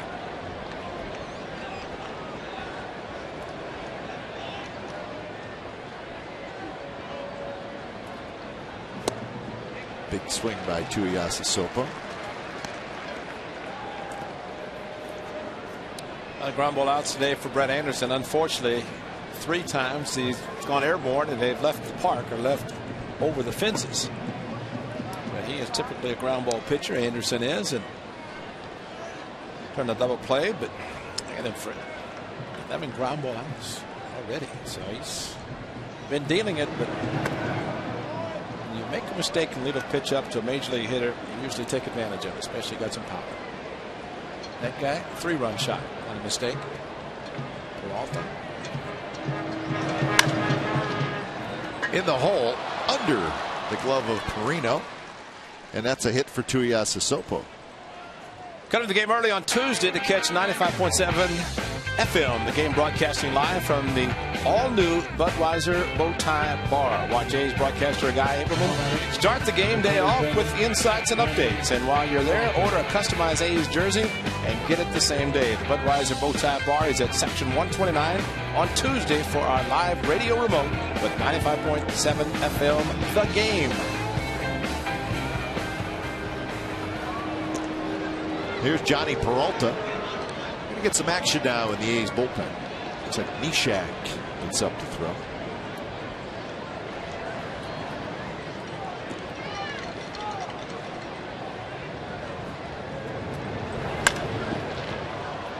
Fly ball toward Chris Young, who backs up. And he's got it for out number 1. I always like to see the swing of a hitter and just watch his reaction. He tells you what it's going to happen. Peralta just kind of jogged out of the batter's box. He knew, hit it towards the end. It was going to go straight up, go nowhere. There's Nishak. 94 pitches for Anderson. He faces Omar Infante.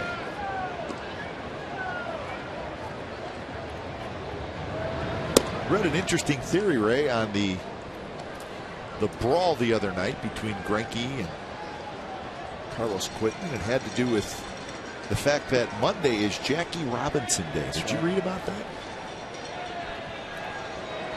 The brawl happened Thursday night, and Major League Baseball ruled on the suspension for Quinton by Friday morning. It's pretty quick, right? Carlos Quinton appealed. And they heard the appeal today. And they want to hear that appeal. And the theory is that Major League Baseball does not want any action because the Padres and the Dodgers play on Monday night at Dodger Stadium. That is Jackie Robinson Day. See, that's action or reaction. That's true. Flip to second on the first, not quite in time. But the point being made is I don't think Major League Baseball wants anything to do with any type of brawl or any kind of action with 50 players wearing the number 42 jersey. Exactly. I don't blame Major League Baseball, to be honest with you, but it's an interesting thought. I read an article this morning about the quick decision made by one certain person on that particular, but one other decision that's taken 3 years has not been made. I know. It has nothing to do with Jackie Robinson. No, it has nothing to do with it. But that's a great point because it is a special day on Monday. Sure it is. Yeah, they would do the suspension, hear the appeal, and do it all in about 2 hours. Get it done quickly. So we'll be hearing a decision on the Quinton appeal soon, I'm sure. And chances are the appeal will be heard, and they may drop one game, but he will not play on Monday. He's not playing on Monday. No, regardless. Dodger Stadium. No. Of course, Jackie Robinson was signed by Branch Rickey of the Brooklyn Dodgers.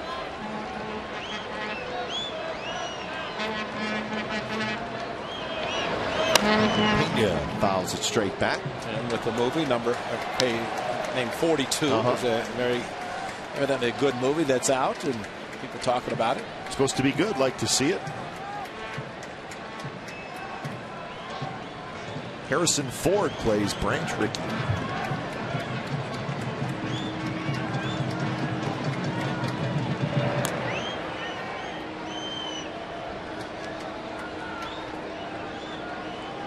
Indians leading the White Sox 9-2 in Cleveland. Orioles leading the Yankees 5-2, 6th inning in New York.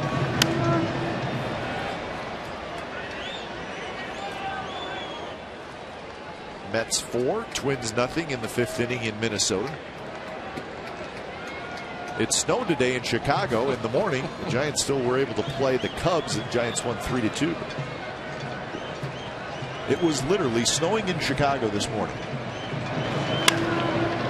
Toward right center, that's nothing but trouble. That's going to get down. And with Infante moving on the pitch, he's going to score easily.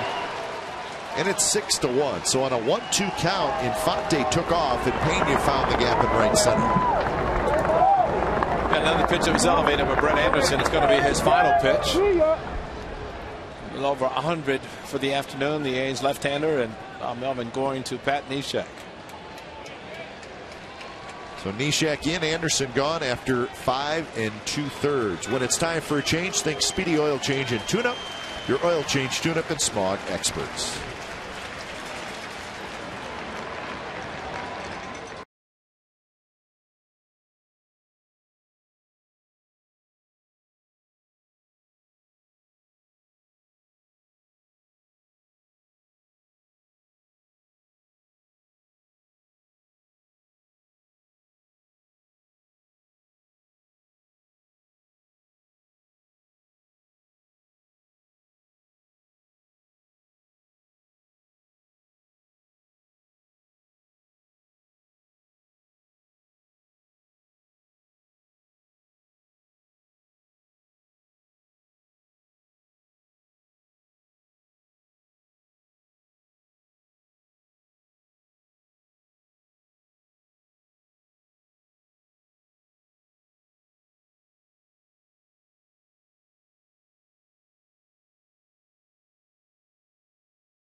So Pat Neshek comes in to face Austin Jackson, righty on righty.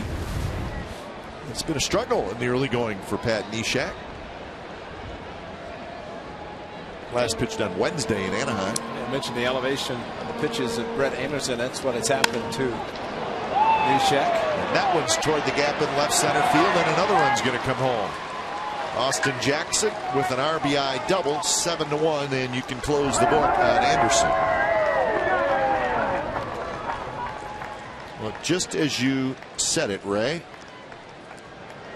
Elevated pitches, and watch where this one is. Now batting, number 48. He is the same type of delivery and for Pat Neshek, but those are very hittable. He's actually left it in the middle of the plate, about thigh high, instead of starting to the outside part of the plate, and that's the fine line that Pat Neshek is trying to find, and not in there.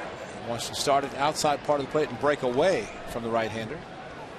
So 7 runs all earned in 5 2/3 innings for Anderson.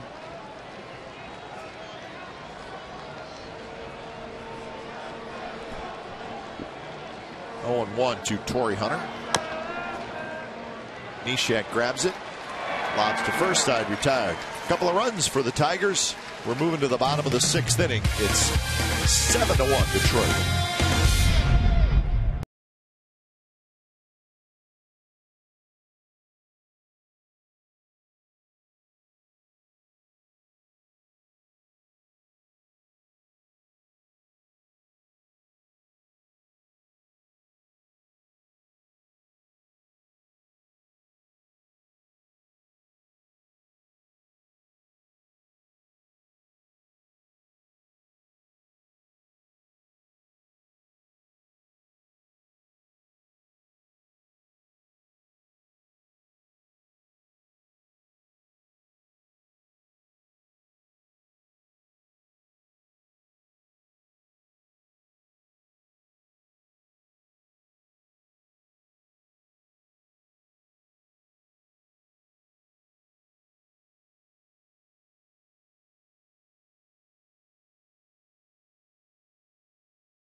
To win Manager of the Year in both leagues.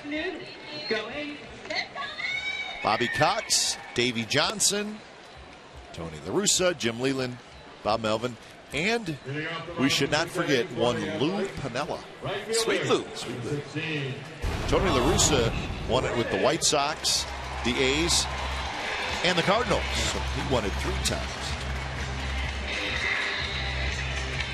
So that must have been the 1983 team for Tony La Russa, the one that kind of came out of nowhere, right, and won the division for the White Sox.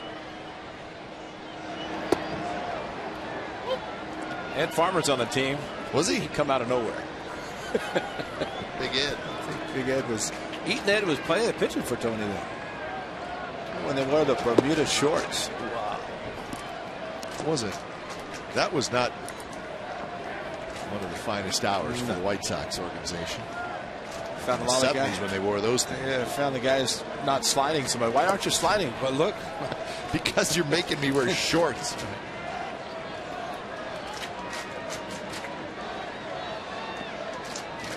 Reddick has struck out twice.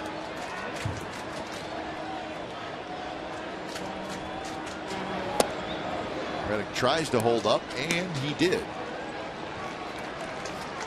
That was a. Let's check this out. Very close. Both ways, yeah. Swing and a strike. There's a strike.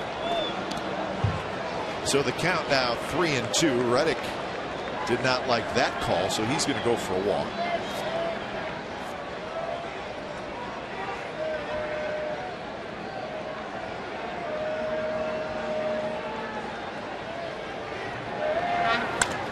Good swing there by Josh. Very nice ceremony last night before the game with Reddick getting his Gold Glove.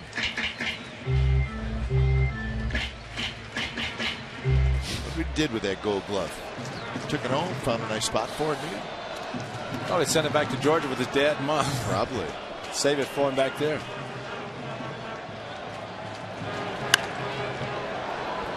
Could be playable in foul territory. Cabrera. And he's got it right in front of the A's dugout for out number 1. Well, let's hope he found a nice safe place, because if it has 24 karat gold in this Gold Glove that Josh Reddick was receiving, his dad, his mom, family on hand, and there is the 24 karat Gold Glove. That's a special award, very deserving. Verlander a couple years ago got the MVP and the Cy Young Award, same season. Individual awards, but Very nice. Charging is Infante, and he flips to first, and Moss is retired. So 2 outs here in the bottom of the 6th inning. 7 in a row retired by Verlander. Well, once it got over the head of Verlander, it was Infante. The A's, the infielders had a couple of opportunities, but left fielder, the slowness for the A's a little bit different. The ball has got to the Tigers infielders a little quicker.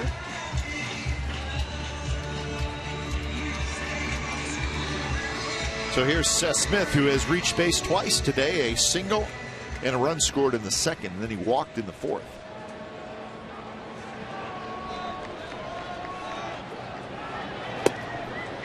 And there's a changeup, and it's a good one. Not only does this changeup get you, of course, with the difference in miles per hour, but his kind of dives away to a left-handed hitter a little bit.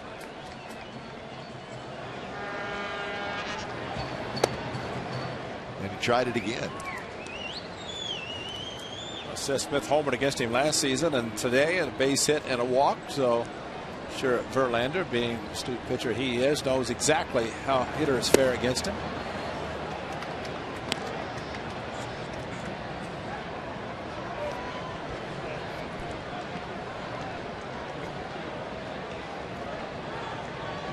Verlander's last start, he threw 111 pitches. His last Sunday against the Yankees.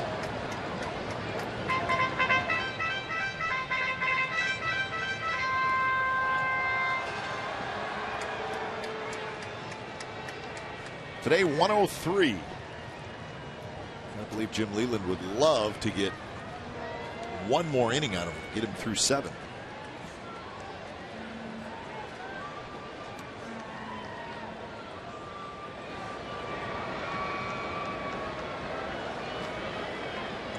Setting up inside. The fastball is a bit inside, 92 miles an hour.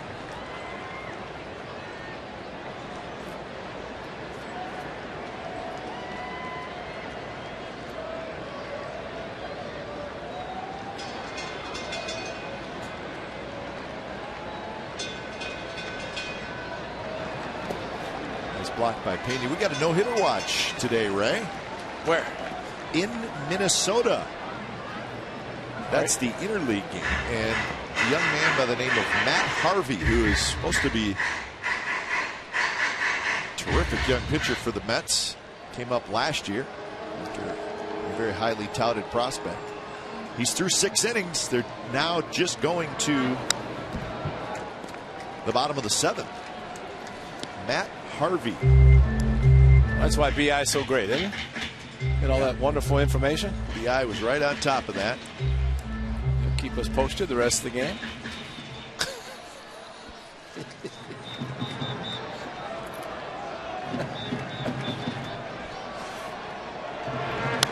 Foul back. Good swing there by Smith.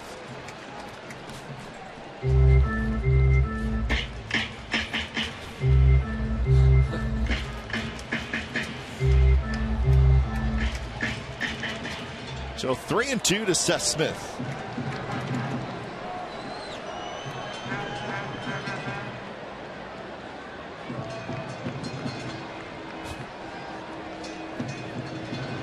Setting up outside, and he went with a fastball and he missed. So Smith is aboard for the 3rd time. So 3 walks, 6 strikeouts now for Verlander. I think Verlander wants every pitch he throws. He does. Anything close? Why didn't I get the call? In Lamont on the phone, Verlander. Maybe his last inning. They're not going to overwork him in a game in which they have a 6-run lead. Albuquerque from New Mexico will get up for the Tigers. Wouldn't that be something? Where are you from? It's a gift. I guess Justin Verlander barked at him enough to get the high strike.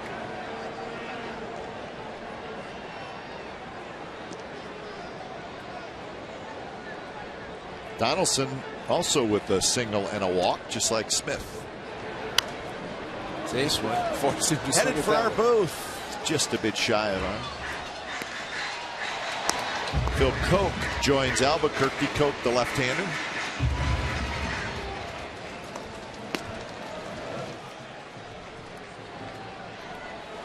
So 110 pitches now, so I would imagine this is the last inning for Verlander.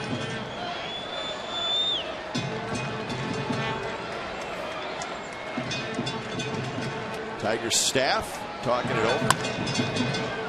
On the ground toward Cabrera. He's going to go to second in time. Side retired. So a 2-out walk, nothing else for the A's. We're headed into the 7th inning. 7-1 Detroit.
The playoff chase continues. The Sharks road trip makes its way to Dallas. That's right. Set to take on the Stars. Coverage begins at 4:30 with Sharks pregame live. And remember, we got complete Sharks coverage every night on Sportsnet Central and CSNCalifornia.com. The home of Sharks hockey is Comcast Sportsnet California. Sharks and the Stars. Randy Hahn and Drew Remenda will have it for you. Here at the Coliseum, all Tigers so far as they lead 7-1, top of the 7th inning.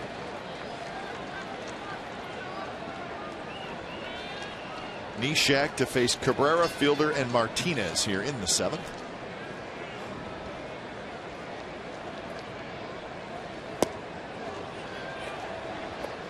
One and one.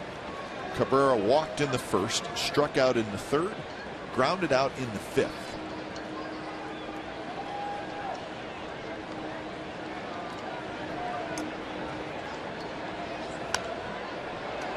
Right up over top of the Tigers dugout. Well, the A's are really the hottest team in baseball. Very close to them as far as being the hottest team is the Atlanta Braves. The Braves beat the Washington Nationals again today, 3-1. Chris Young comes in. He's got it for out number 1.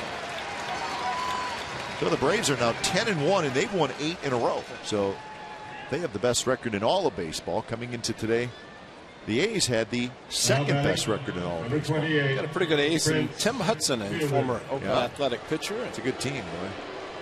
Matter of fact, Hudson won today. That's his number 15. The nation's capital, and Gio Gonzalez, another former Athletic, pitching for the Nationals. Not necessarily today, though. I think those two teams are going to have a nice little pennant race in that division. National League East, Atlanta and Washington, two very good teams. Unfortunately for the Phillies, they are struggling a bit. Yeah. You don't want to fall behind in that division with those two teams.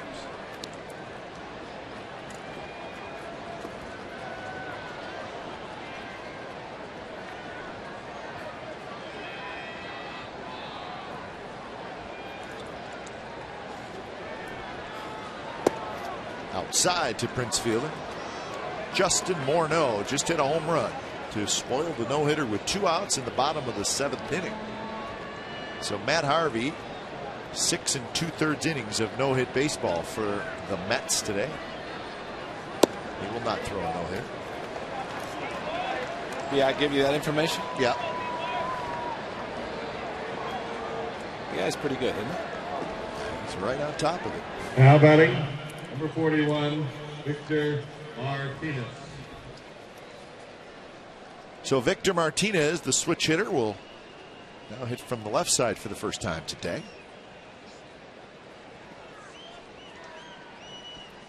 Martinez 1 for 3. He singled and scored in the 4th inning. He scored on the Peralta 3-run homer. And there's a strike. I think for Pat Neshek, when he faces a lefty, because the ball moves so much, wants to slide away from the right-handers.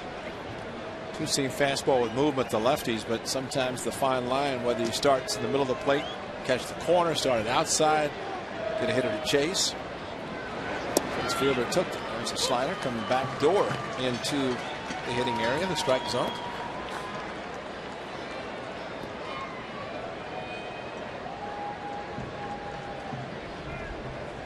Prince Fielder's been on base 4 times today.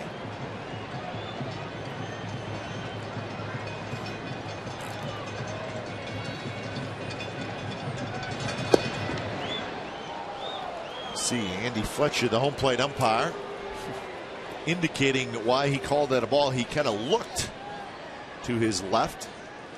Pat Neshek didn't like the way he looked to his left. Watch Neshek's follow through. He thought he got the corner and dropped the shoulders and the head, but you're right. Umpires will do that. Look left or right, depending where they think the pitch is, outside or inside.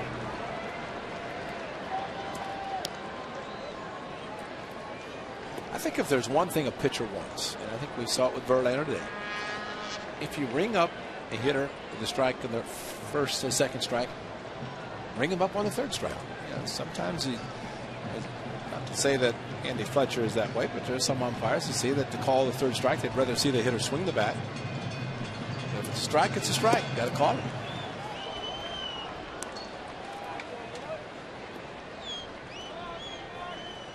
I remember talking to a couple players about veteran umpire who's not umpiring anymore, long-time umpire. He said, well, he tightened his strike zone as the game went on. I said, well, why would you do that? Wouldn't you keep it the same the whole game? Smith coming in, goes into a slide, made the catch, guns it back toward first, but Prince Fielder hustles back. So a nice play by Seth Smith to take a hit away from Victor Martinez. I think Seth Smith had a little tough time initially picking up the ball, but reacted quickly enough and with his speed, maybe dinking the runner at first base and fielder, thinking he was not going to catch it, and able to make the sliding catch, pop up quickly, and trying to get the double play, doubling Fielder off first. Nice play by Seth Smith. Pinch hitter is going to be Andy Dirks, hitting for Tuiasa Sopo.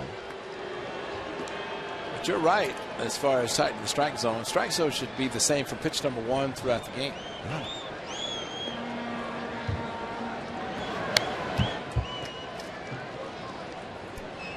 Oh, 0-1 to Dirks. Dirks was in the starting lineup last night. He had a couple of hits. That was pinch hit for.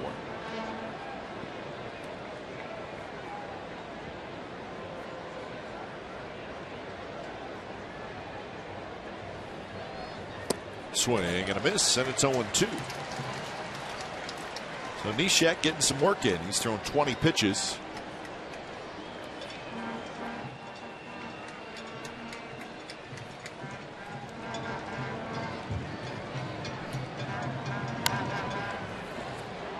Dirks reaching for it.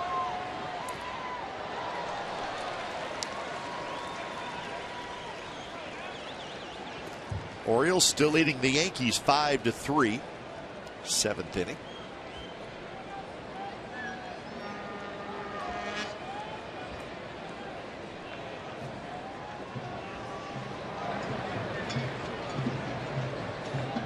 Prince Fielder not being held at first by Moss.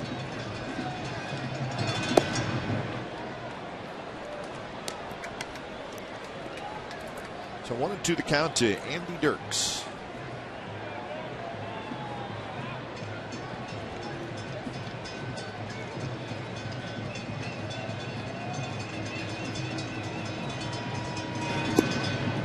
Missed again outside. 2-2.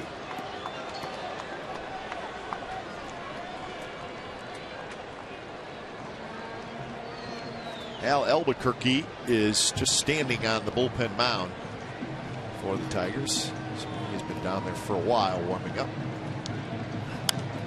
Another foul ball by Dirks.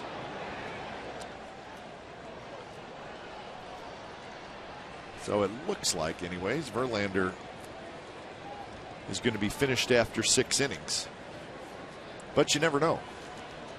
Well, I think, 110 pitches probably is enough for him, especially with the lead. Jeff Jones, pitching coach.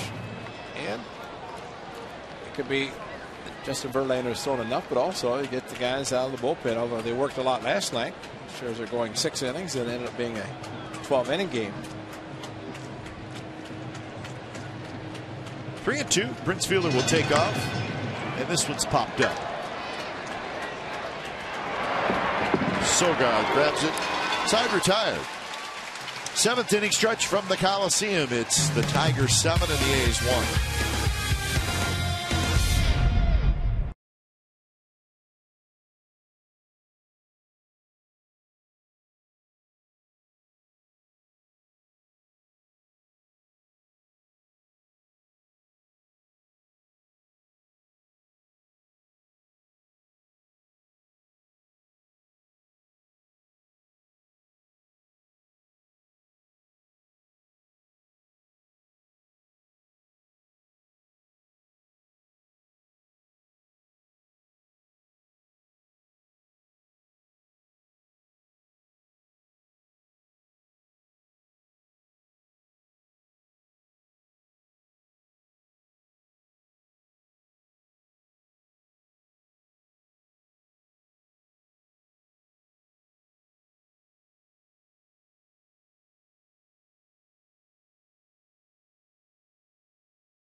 A 1 lead over the Athletics. Career ending? Maybe for Colby. Wow. When it's time for change, think Speedy Oil Change and Tune-Up. Your oil change, tune-up, and smog experts. Al Albuquerque comes in. Off to a nice start this year.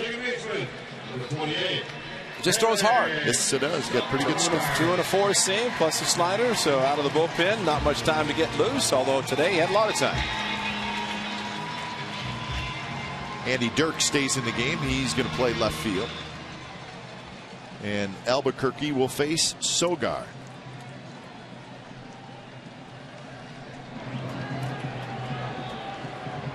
Albuquerque is 26 years old, from the Dominican Republic.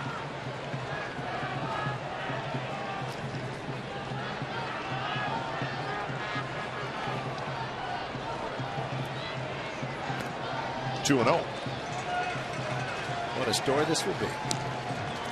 Looking forward to saying that first time. Down 6 in the 7th. We never doubt you when you say that. I think anytime you can get an ace out of the game. Justin Verlander, 6 innings, 110 pitches, leaves with a 6-run lead. We have seen stranger things happen. So we'll see 9 outs for the A's. They never quit. Had some big comebacks, and Might as well have a bigger one today. Not close. 3-0 to Sogard. Albuquerque did not pitch last night. The Tigers used 4 relievers and threw a total of 5 1/3 innings. Albuquerque was not one of them. So he will be fresh.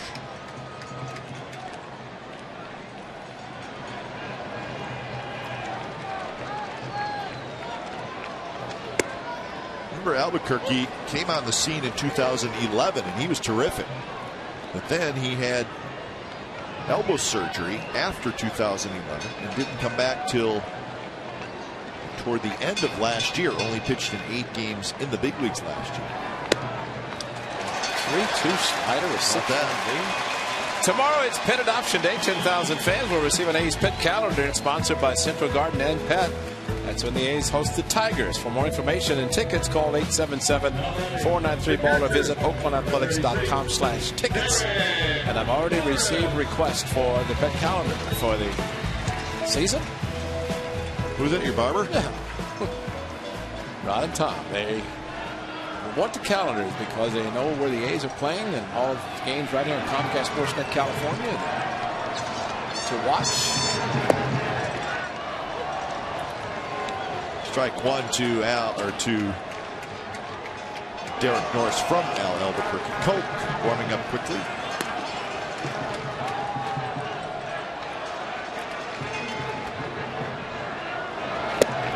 Albuquerque caused a little stir last year in the division series against the A's when he retired Yoenis Cespedes and a comebacker, and between fielding it and throwing it to first, he actually kissed the baseball, which is probably not a great idea. Well, it's not with all the mud on it anyway. I have an idea that Jim Leland probably talked to him about it. He didn't really think he did much of anything wrong. Yeah, just not something you expect to see done.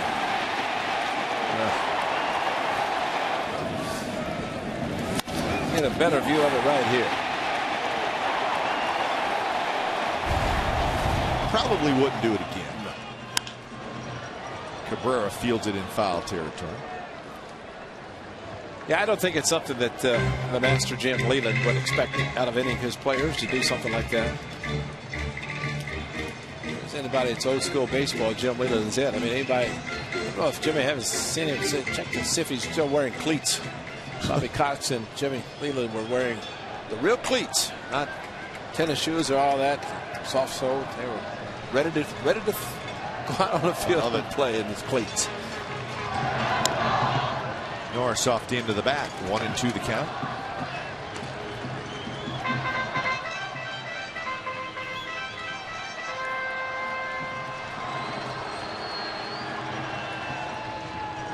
Oh, we talked about it last night after the game on the A-team, Ray, about the Tigers and their bullpen. And at some point this year, don't be surprised if they go out and get somebody. Line drive, left field, fair. Bounces off the wall. Sogard to third, Norris to second, and the A's got some action here in the bottom of the 7th.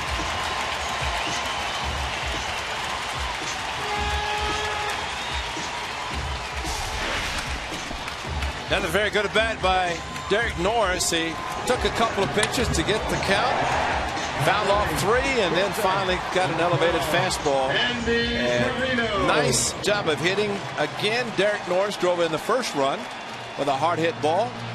The amazing thing, he's getting fewer at bats than John Jaso. Jaso, of course, the DH today, but with more right-handed pitchers than left-handers.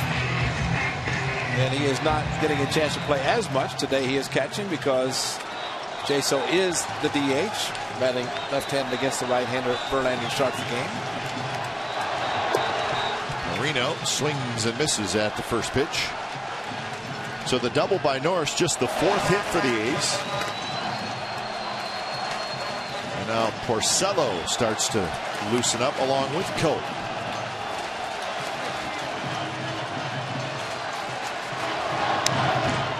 Quick 0-2.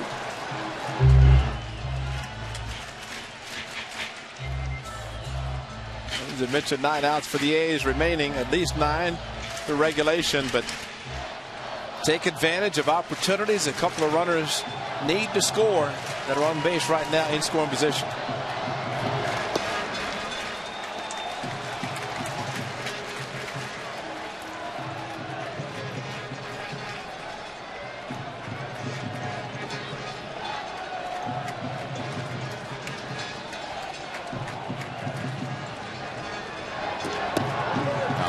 No, strike 3 call.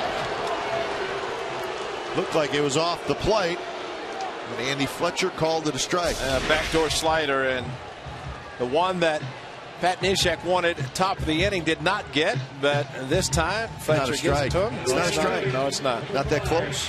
Well, and again, the angle we talked last night with Paul Nara behind the plate. Anytime an umpire is offset at an angle, right there it is. He's looking across. It's totally different instead of being directly behind home plate and the catcher. That wasn't that close. No.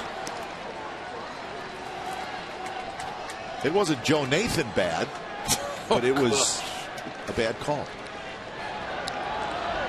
0-1 to Jaso. Jaso goes around and it's 0-2, so Albuquerque turning up his game a little bit. I watched the last 2 pitches to Perino. One was called a ball, one was called a strike. This is the ball. And it's the width, the side, east and west, and it's exactly the same. Even close. Yeah. If you call one a ball, the other one has to be called a ball. Same thing. And that's just makes it tough on a hitter to be disciplined enough at the plate, taking pitches they think they're out of the strike zone, and then all of a sudden rung up. Same with Josh Donaldson, a high fastball from Verlander.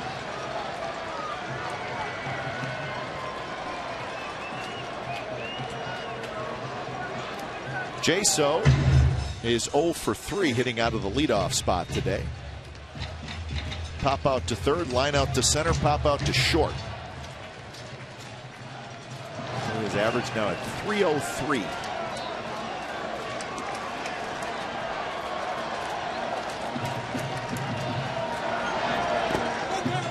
And he tries to hold up, and he does. And you see the difference there? Fletcher called the previous pitch himself. This time he at least deferred to the third base umpire. Umpires behind the plate, I'm sorry, cannot see check swings by hitters. They're watching the ball, they can't see the swing. And that's why Cabrera pointed to first, a la Adrian Beltre. So the on-plate umpire does not make the call on a check swing or something close. Nowhere near, and it's a full count.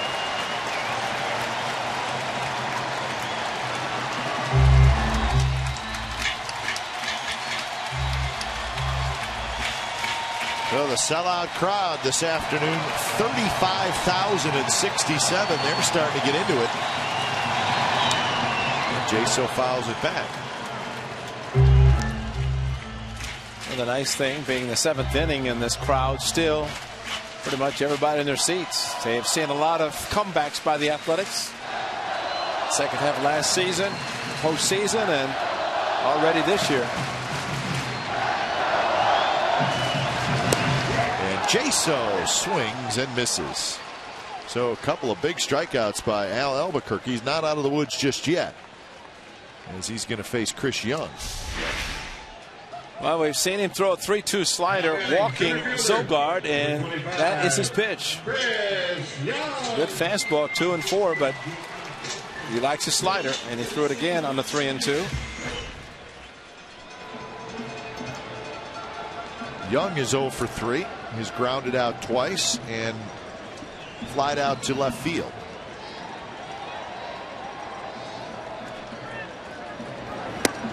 Fastball for a strike. So the A's today have struck out 8 times. Remember last night in a win, they struck out 17 times. That's right, 17. Line drive left field base hit. That's going to bring home a pair. Young is going to try for second, and he's going to be in there with a 2-run double.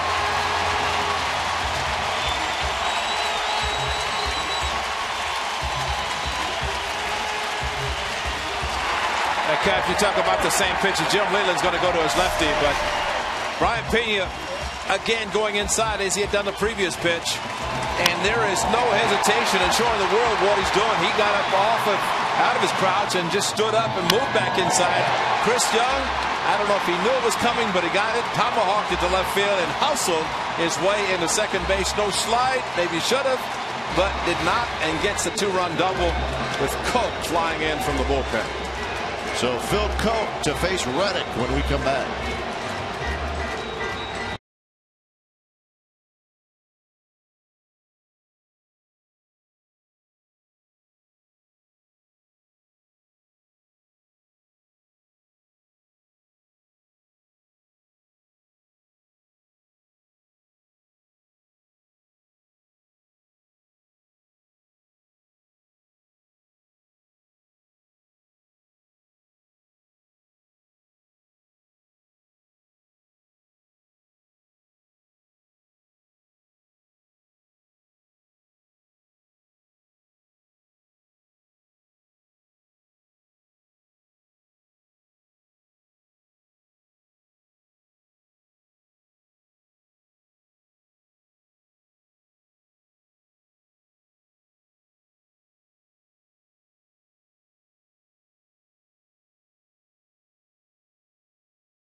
Comcast Sportsnet California is brought to you by Xfinity, home of the most live sports.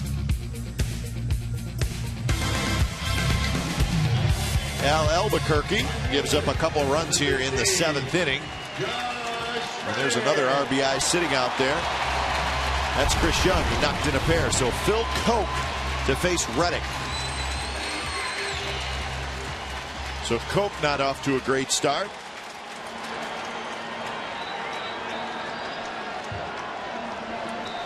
Reddick is 0 for 3. He has struck out twice and fouled out to third.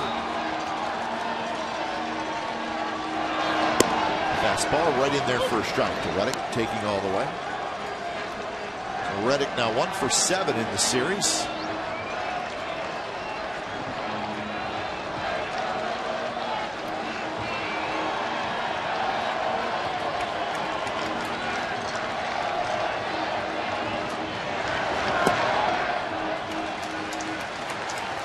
Phil Coke, another Tigers reliever who did not pitch in the 12-inning game last night.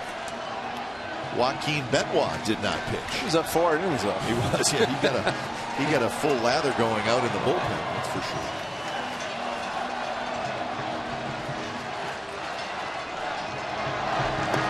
Missed again, 2-1. Now these are the situational pitching opportunities for lefty on lefty. Of course, Coke was getting loose to face Josh Reddick if it came to that, and it does. And Moss in the on-deck circle, another lefty. Seth Smith would follow him. And with the A's bench a little bit depleted from the injuries last night, they probably will get the opportunity to hit regardless of who's pitching.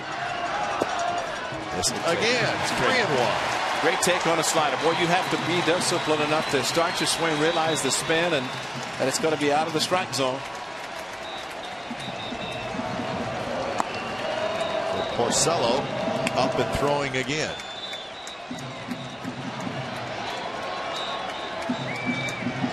Chris Young, the runner at second. And a slider outside corner, a strike.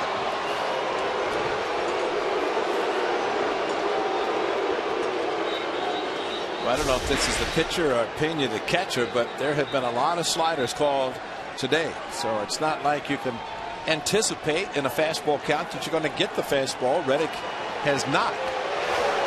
They're chewing on him from the dugout. They should. So Andy Fletcher rips the mask off, lets everybody know that he is indeed in charge. And he has good hearing. Well,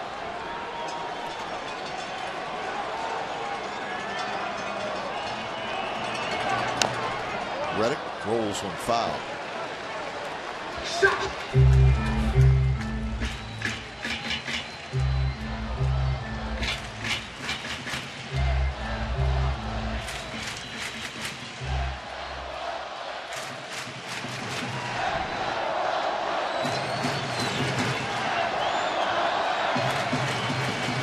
Reddick well off the plate.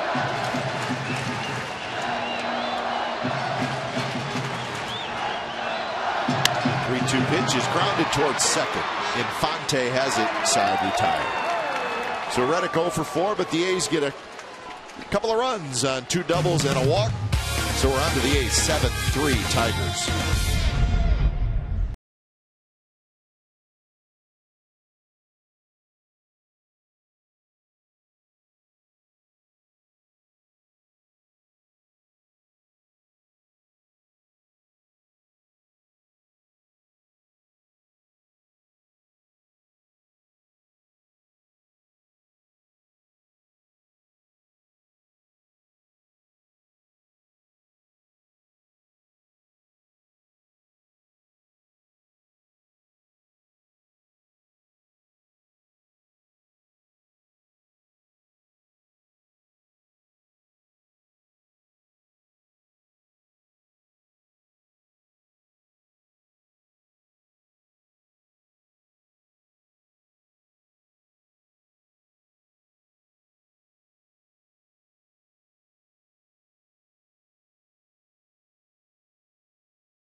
California is brought to you by Cache Creek Casino Resort.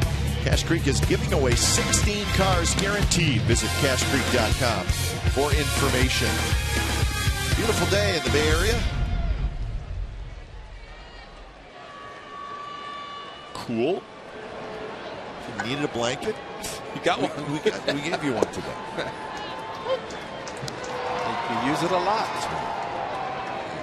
A's American League Western Division Championship blanket. There it is. Sponsored by our good friends at Cache Creek. Peralta flips one to right. Reddick is there. There's different things you can do with our giveaway today. Especially on a nice day if you're out in the sun and enjoying the day.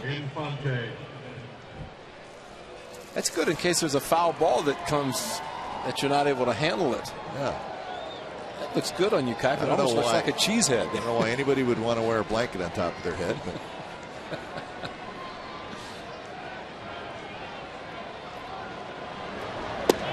just seems a bit strange to me. It's a big foam head.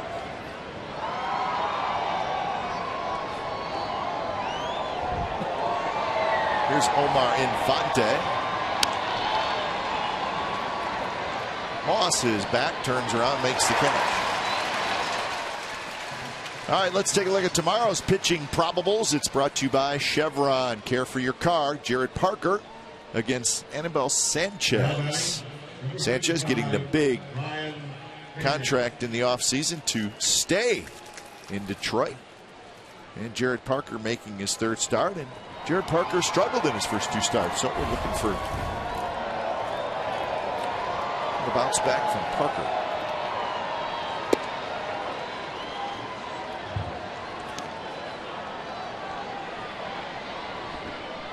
Ryan Pena, switch in and I'll hit from the left side.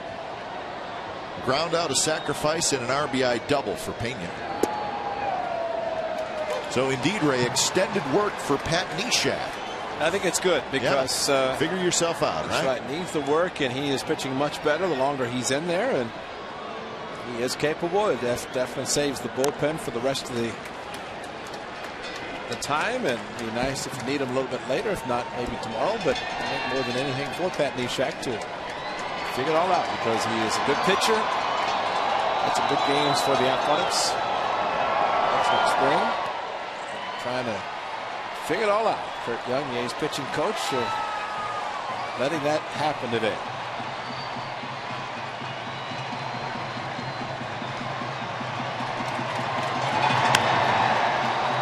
Right center, shallow. Young coming in, and Young cannot make the catch. Pena with a big turn decides to head back to first as the ball rolls through a couple of infielders, picked up by Neshek. So Pena has a single. One thing Chris Young did not do, and that's leave his feet. He came charging in, thought he had a chance to reach down around shoe tops and make the play. He almost was successful and just reached, and the longer glove, the outfielder's glove, just not able to corral it. But a good effort, great effort by Chris Young, who came up with a huge 2-out, 2-run double last inning. So hit number 10 for the Tigers, and we head to the top of the order, and Austin Jackson. Jackson was the first hitter that Neshek faced when Pat came out of the bullpen, and Jackson doubled the left center field and not going to run. And then he had a hanging slider to hit there, and he fouled it back.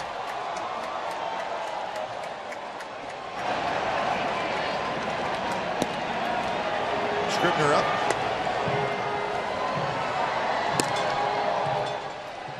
Benoit up for the Tigers.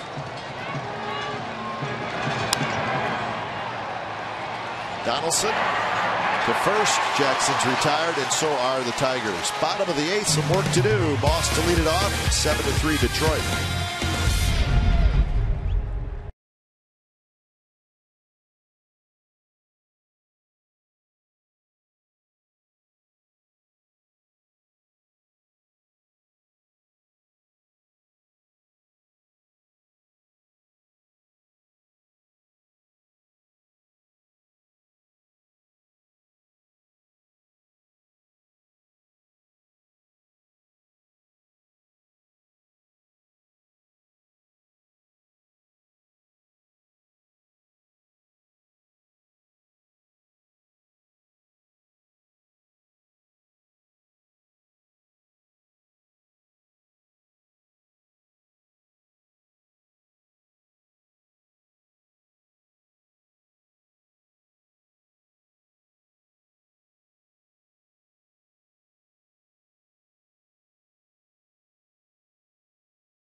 Summary is brought to you by your local Toyota dealers, and it's been the long ball by the Tigers. That's Torrey Hunter, very deep to left field. The pitcher was up, and how about Prince Fielder? He had a 3-run shot last night.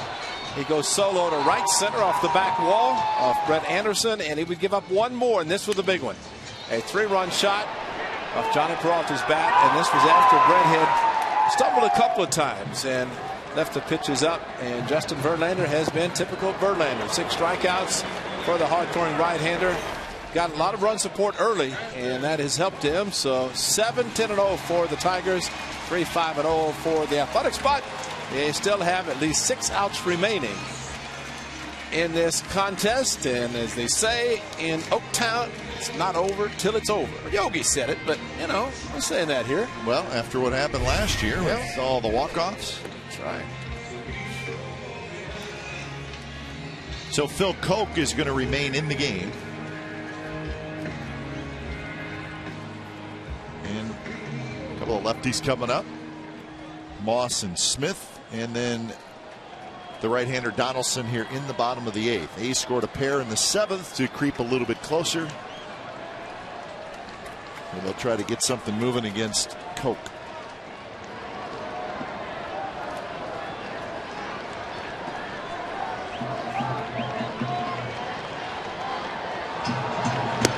A little bit inside to Moss, who has struck out, grounded out, and grounded out.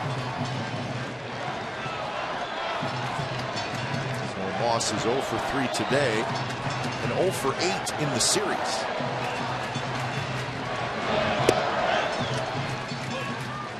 So after a very, very productive series down in Anaheim, Moss does not have a hit so far against the Tigers. Well, he has come home, and his wife Allison still expecting their second child, Jaden, their first son, waiting for a little brother, but comes home and just still waiting. So the waiting game continues on the road. At least now he can talk to his wife. He had to converse via the telephone before.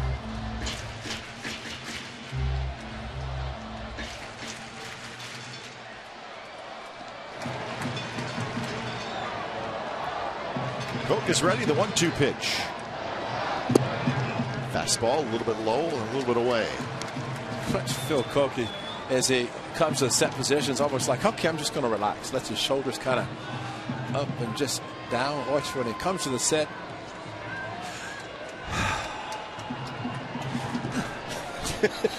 It's that second one. I know. And that pitch was low, all the strike. Oh, no. You got to be kidding me. Bob Melvin is going to get thrown out, and he has got. And it deserves. I mean, this is brutal. Is this the one that made the call in Texas? Is this the same umpire? Well, Bob Melvin, right after the strike was called, he took about 3 steps out of the dugout and started yelling, and Fletcher took his mask off and he threw him out immediately. But he's got a gripe here. Absolutely. This is ridiculously low. So I think Bo Melvin has had enough. And this is when you hope the supervisor is supervising, because, I mean, this is ridiculous. All day, it's kind of been this way, but this tops the ridiculous part. Now, Pena brings it up, but that's not where you make the call. It's where it crosses a plate and definitely down, and that's a horrible call. I'm sorry. And, of course, from the A's dugout and from the Tigers dugout, they're looking at the height. And Bob Melvin, and you can't argue balls and strikes, but he was doing it, and deservedly so, because it's been that way a long time in today's game. So that's out number 1, and here's Smith, strike call. So not a good day for the home plate umpire, Andy Fletcher. Made a terrible call on Perino in the 7th inning.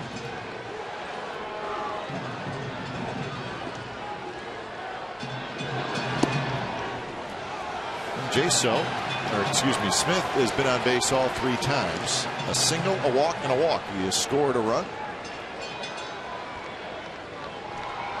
Smith, 12 hits in 25 at bats. And he's going to have another hit. Drops one in front of Dirks in left field. So Seth Smith kind of has the magic wand going. And Cap, that's the importance of every pitch. When you're down by 4 runs in the 8th inning, every pitch is critical. And you take a pitch you think is a ball. It should have been ball 3 at least, 3-2. And then Smitty comes up. This could have been very easily 2 runners on base. And now Jim Leland's going to go to his bullpen again. But nice magical wand by Seth Smith to shoot a ball to the opposite field. So when it's time for a change, think Speedy Oil Change and Tune-Up, your oil change, tune-up, and smog experts.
Of their 1973 World Series championship, 10,000 fans will receive Reggie Jackson bobblehead is presented by Pepsi. Reggie Jackson, Ronnie Finger, Sal Bano, Joe Rudy, and many members are scheduled to attend along with a special pregame ceremony. That's going to be a big day 2 weeks from today. For more information and tickets, call 877-493-BALL. Visit OaklandAthletics.com/tickets. Reggie Jackson. The Bernie Lean going on today. Here is Joaquin Benoit. And his first pitch to Donaldson in the dirt.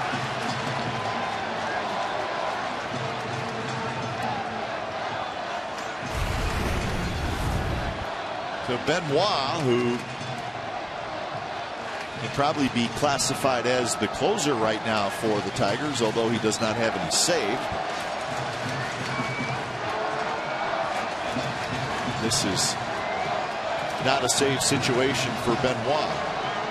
And you can't work yourself into a save situation. There's a ball loose out in left field. Timeout is called.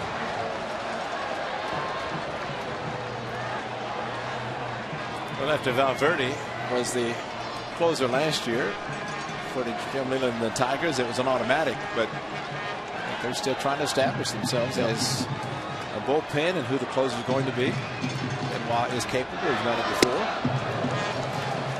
It takes a long time, so it's not going to be a quick 8th or 9th inning when he does pitch. So 2-0 to Donaldson, who has singled, walked, and bounced out.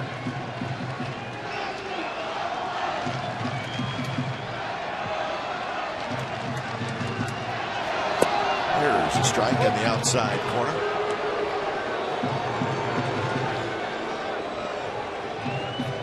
So Albuquerque, Koch, and now Benoit out of the bullpen for the Tigers. Those are the 3 guys that did not pitch in last night's game.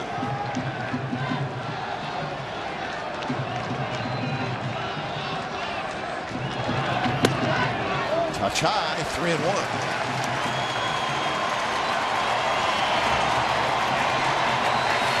Well, the A's have shown outstanding patience today. Unfortunately, in some cases, it's not benefited them because of the strike zone, but they have continued what they normally do. Try to get strikes to hit.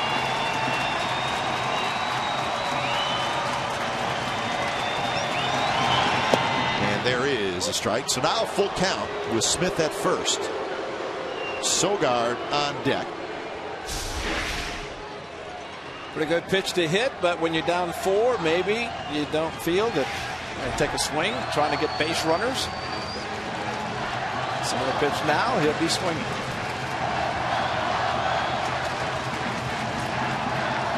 Smith stays at first, and the ball is lined to right. That's a base hit. Donaldson is 2 for 3. And I always think back to a case of Josh Donaldson hitting a high fastball to right field. Hit it very hard. He took a 3-1 fastball. Well, Wade Boggs went to the Yankees, and I've said it before. As this fastball right there for Josh Donaldson, he saw what Benoit threw him 3-1. But Don Mattingly asked Wade Boggs, why do you take a 3-1 fastball? And he said, because a 3-2 might be better. Well, there's a case of he saw the 3-1 fastball. He saw the velocity, the arm angle. Gets another, figure he's going to get another fastball 3-2, and Donaldson hit it hard. First pitch to Sogard, outside, 1-0. Well, it'd have been nice for Brandon Moss to be on right now, wouldn't it? Or been on base. He'd have real action. Leading off this inning.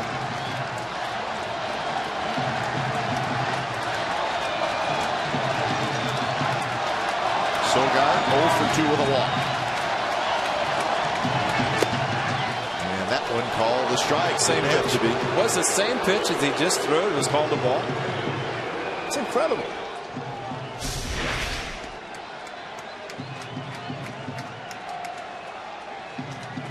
The height, maybe even on the corner, off the corner. But sad thing is that the same pitch is called differently.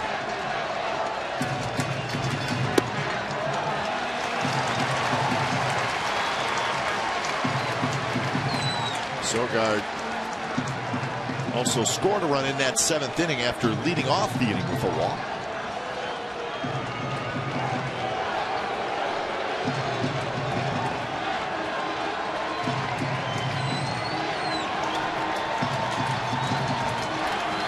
Smith and Donaldson, the runners.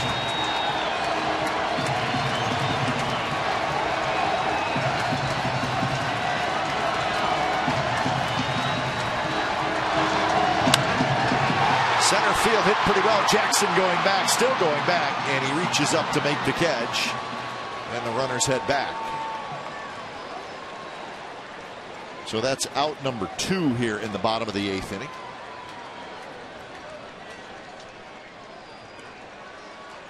Now batting, the catcher, number 36, Derek. So now Norris will try to get a 2-out hit.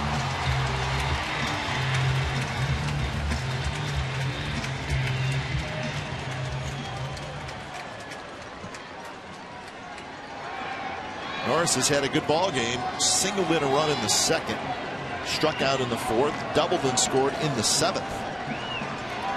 So his batting average at .421 in the early going. 8 hits, 19 at bats. Close. You want to get this crowd excited. Derek Norris hit the 3-run home run. There you go. 1-1 game. His first last year in a walk-off fashion against the Advocacy and the Giants. 24th of June.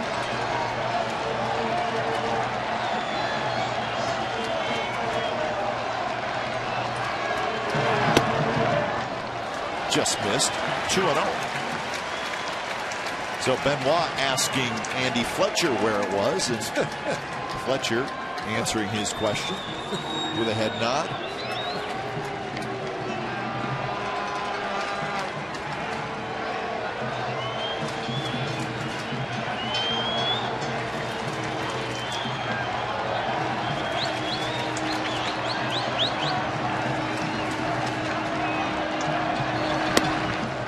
Again, 3-0.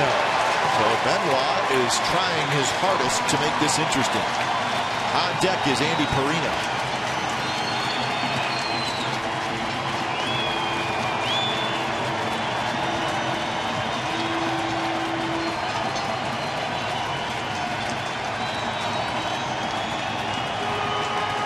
Bob Melvin has been thrown out of the game. It happened to start this inning, arguing balls and strikes with Andy Fletcher.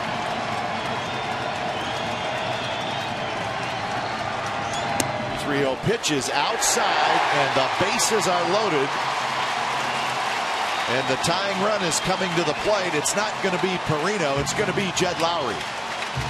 So Lowry skips out of the dugout, heads for the on-deck circle. So now this sellout crowd is really going to light things up. Over 35,000 today. And the great thing about it, Lowry, of course, getting most of the afternoon off. He's had a fantastic start to the season. He is a switch hitter, so he will bat left-handed against this hard-throwing right-hander who's having a tough time at this point throwing strikes. So Perino went 0 for 3.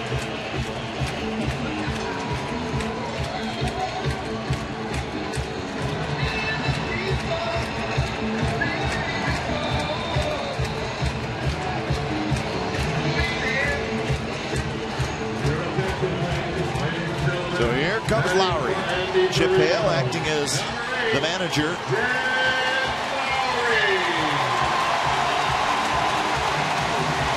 Good chance Bob Melvin isn't that far away from the dugout somewhere. Doesn't have to be. Not in this configuration behind home plate, but Jed Lowry uses the whole field, and right now there is a huge gap between third and short. If he gets the fastball away to try to shoot it to left field. See if he swings early.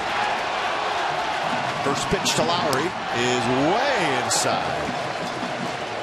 Pena had everything to do with just getting a glove on it.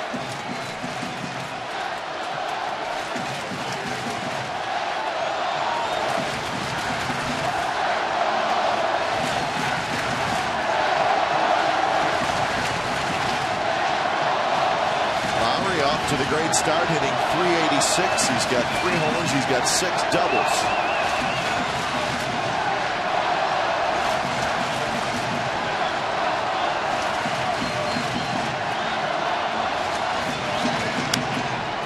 High and foul down the left field line. If you've sat on the bench all day getting an afternoon off, to our game approaching 3 hours, the best thing a hitter can do coming off the bench is do that. Swing and make contact. It's going to be a foul ball, a little bit behind him, but at least he has an idea how Benoit is throwing. And now he maybe needs to gear it up a little bit extra, but at least he's loose after making the swing. Smith at third, Donaldson at second, Norris at first. Lowry, good rip right to the backstop, 1-2.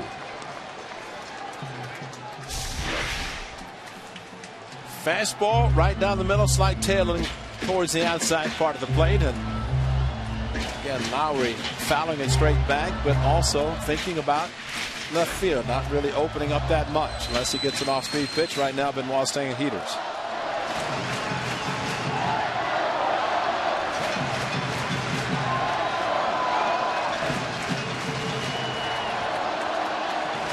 Pitch number 18 coming from Joaquin Benoit. And here it is. And Lowry lays off, 2-2. Started down low, took it easily.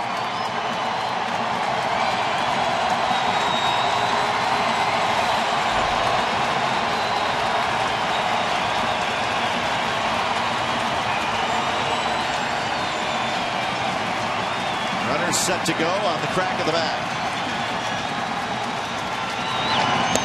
Strike 3 called on the inside corner, and Lowry knew it. Had a little tail on it, and it caught the inside corner. So the A's leave the bases loaded in the bottom of the 8th. 7-3 Tigers.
It is Torrey Hunter with the breaking pitch, and he absolutely crushed the ball.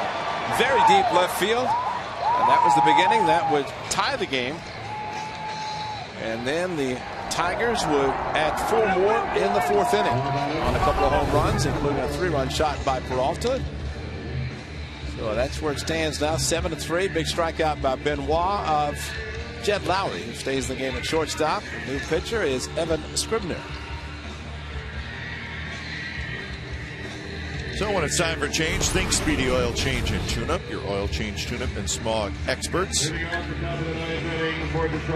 Scribner's 6th appearance already this year, and this is game number 12 for the Athletics. Hunter, Cabrera, and Fielder for Scribner. So the A's had a shot in the bottom of the 8th. And Joaquin Benoit saved his best pitch when he needed it the most. Got Lowry looking.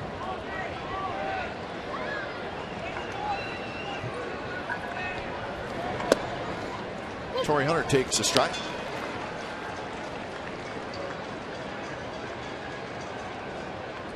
Four finals are in the American League. Red Sox beat the Rays 2-1 in 10 innings. Well, the movement on a two-seam fastball, everything away, and then inside, and here it comes back like a screwball. Starts inside, buckles the knees of Jed Lowry. He knew it. Not much you can do. We've seen that pitch work so effectively to a lot of hitters, and when you see it coming, you think it's going to hit you, and you back off, and here comes the spin. And unless you can recognize the spin or know the pitcher's doing it, it's a tough pitch to hit. I don't think hitters have swung at that pitch in 100 years, have they? No. Just don't do it. Remember back in 2003 when Derek Lowe did it with the bases loaded. Made a great pitch. Adam Melhuse and Terrence Long struck out both.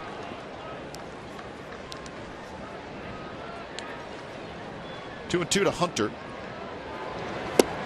And a swinging strikeout at number 1. Third strikeout for A's pitchers today. Scribner just challenged him. He's got a very good curveball, but this time decided to challenge him.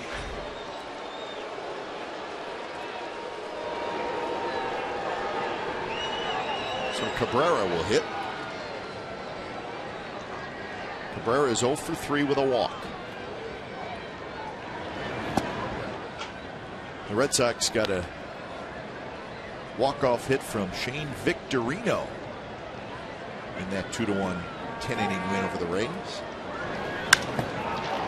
Drive to right. Reddick has room. 2 outs.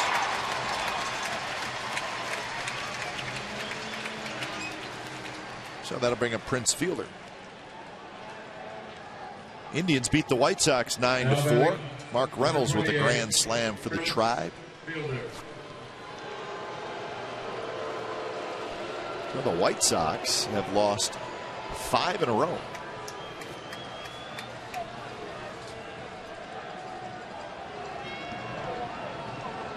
Orioles beat the Yankees 5-3.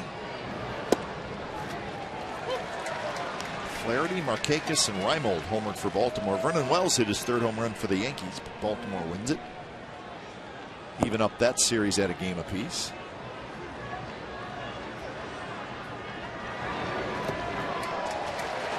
Oh, 2 to Prince Fielder. In that interleague game 1 final, Mets 4, Minnesota 2. Matt Harvey, who had a no-hitter through 6, ended up going 8 innings, gave up just 1 hit. The 1 hit was a home run by Justin Morneau. Fielder fouls it to our left, second level.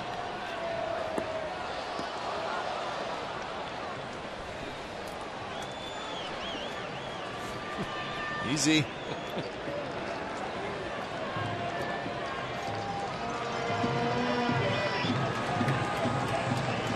Another 0-2. Fielder.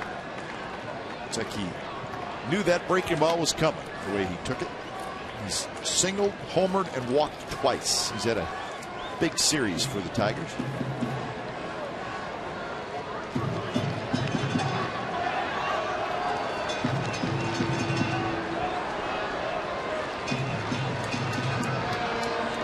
And the fielders can step back. Atlanta beat Washington 3-1. Hudson over Strasburg. Tim Hudson 2-0.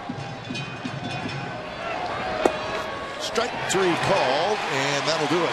So Scribner 3 up, 3 down inning with a couple of strikeouts. Bottom of the 9th coming up. Jaso, Young, and Reddick. A's need 4 to tie.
Tigers 7, A's 3.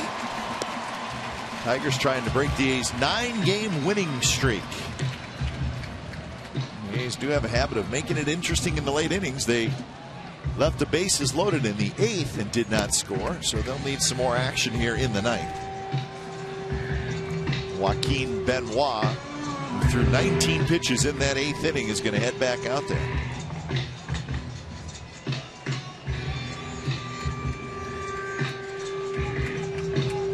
Benoit will face the top of the A's order, Jaso, Young, and Reddick.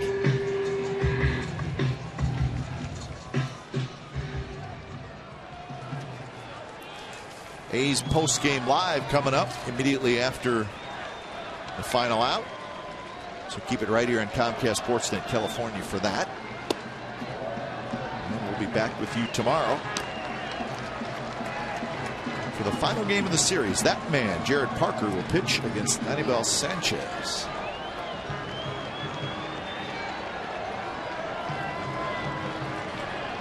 One 1-0 to Jaso. Tomorrow, A's pregame live will come your way at 12:30, and then we'll have the ball game for you at 1 o'clock.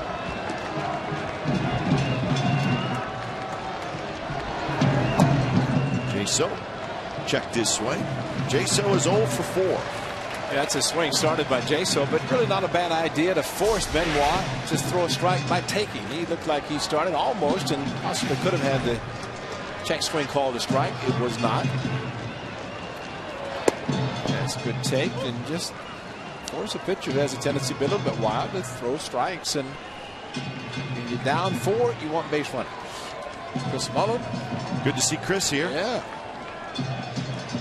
Good Warriors, good guys. 3-1. But you're right, Benoit, he can lose the strike zone a little bit. Adam Rosales on the DL, trying to get healthy enough to be able to rehab and get back to the active roster.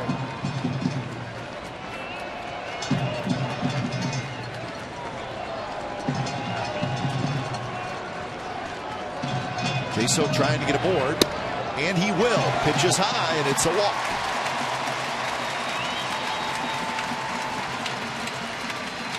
That's 6 walks issued by Tigers pitchers. And again, go back to last night, very impressive for the A's to walk nobody in 12 innings. Strike throwing machine, the starters of the bullpen. Well, last night was a perfect example, Ray, as you said. Yeah.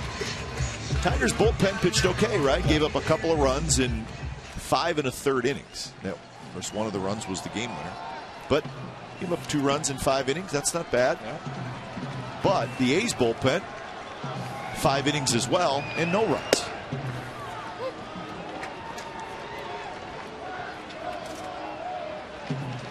Porcello is up.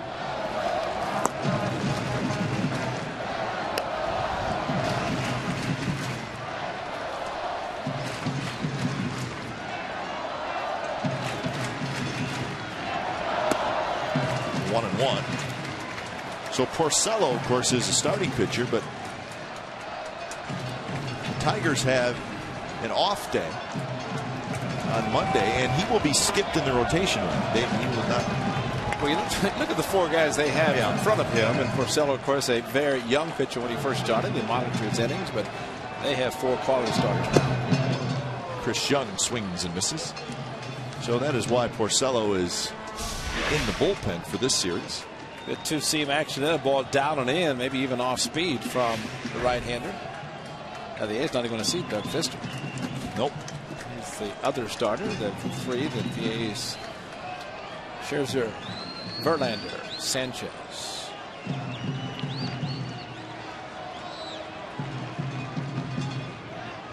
1-2 pitch, and Young swings and misses. So the splitter, and Benoit has a good one. If he gets you in the right count, he will drop it on you. There it is. Change of speed, straight down, and there's no cone by his catcher Brian Pena, but pitch worked very effectively. So that is 11 strikeouts by A's hitters today.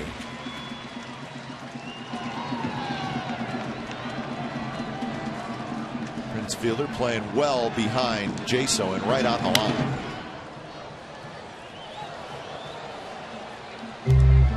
Reddick looking for his first hit. He has struck out twice, fouled out, and grounded out.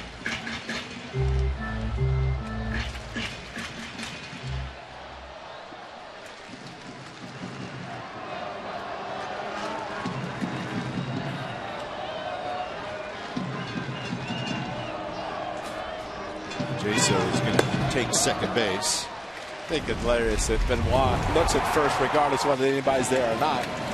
And here's Benoit, game 2. This was at Comerica Park in the division series. Well, the A's, well, looking back, if you look back at game 2, they had it several times in the game, but could not finish it off. Came back 0-2, but into game 5. Good swing there by Reddick.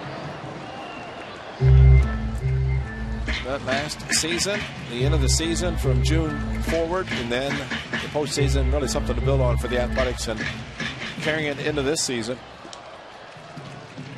Just even today, being down 7-1, but it's as if the game was not over whenever Verlander and the Tigers got a 6-run lead. Team battling back right to the end.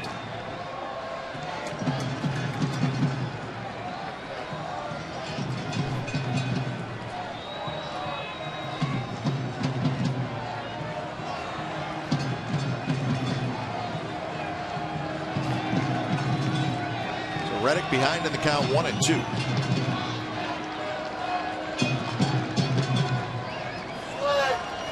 Swing and a miss, and there was that splitter. So back-to-back strikeouts by Benoit after the leadoff walk to Jaso. And the key for both Chris Young and Josh Reddick from Benoit's standpoint is getting ahead. And he could go to the off-speed pitch and fool the hitters, which he did to both Young and Reddick, just watching their swings out on the front foot and nothing left in their swing.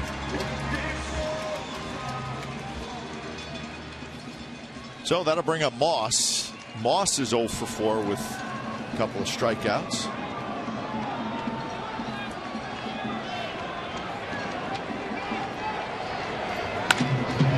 He may have a hit here, and he does not. It's foul.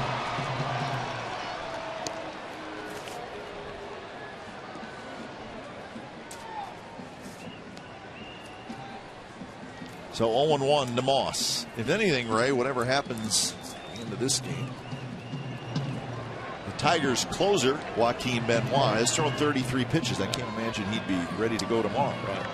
And you said he is considered their closer, at least for now.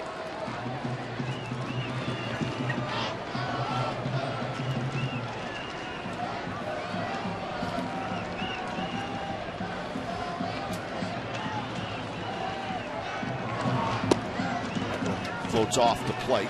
He went with that changeup again, or splitter. That pitch was better than the one who was called out on last at bat.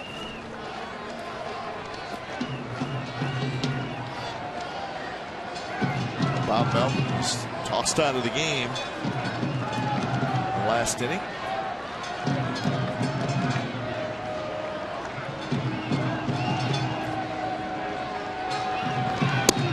Strike. Moss could not pull the trigger. 93 miles an hour on the fastball. Started inside and just caught the inside corner. Brian Pena, the catcher, setting up pretty much in the middle of the plate. And 1-2 on Young, 1-2 on Reddick. And now 1-2 on Moss. See if he gets the same pitch the two previous hitters got.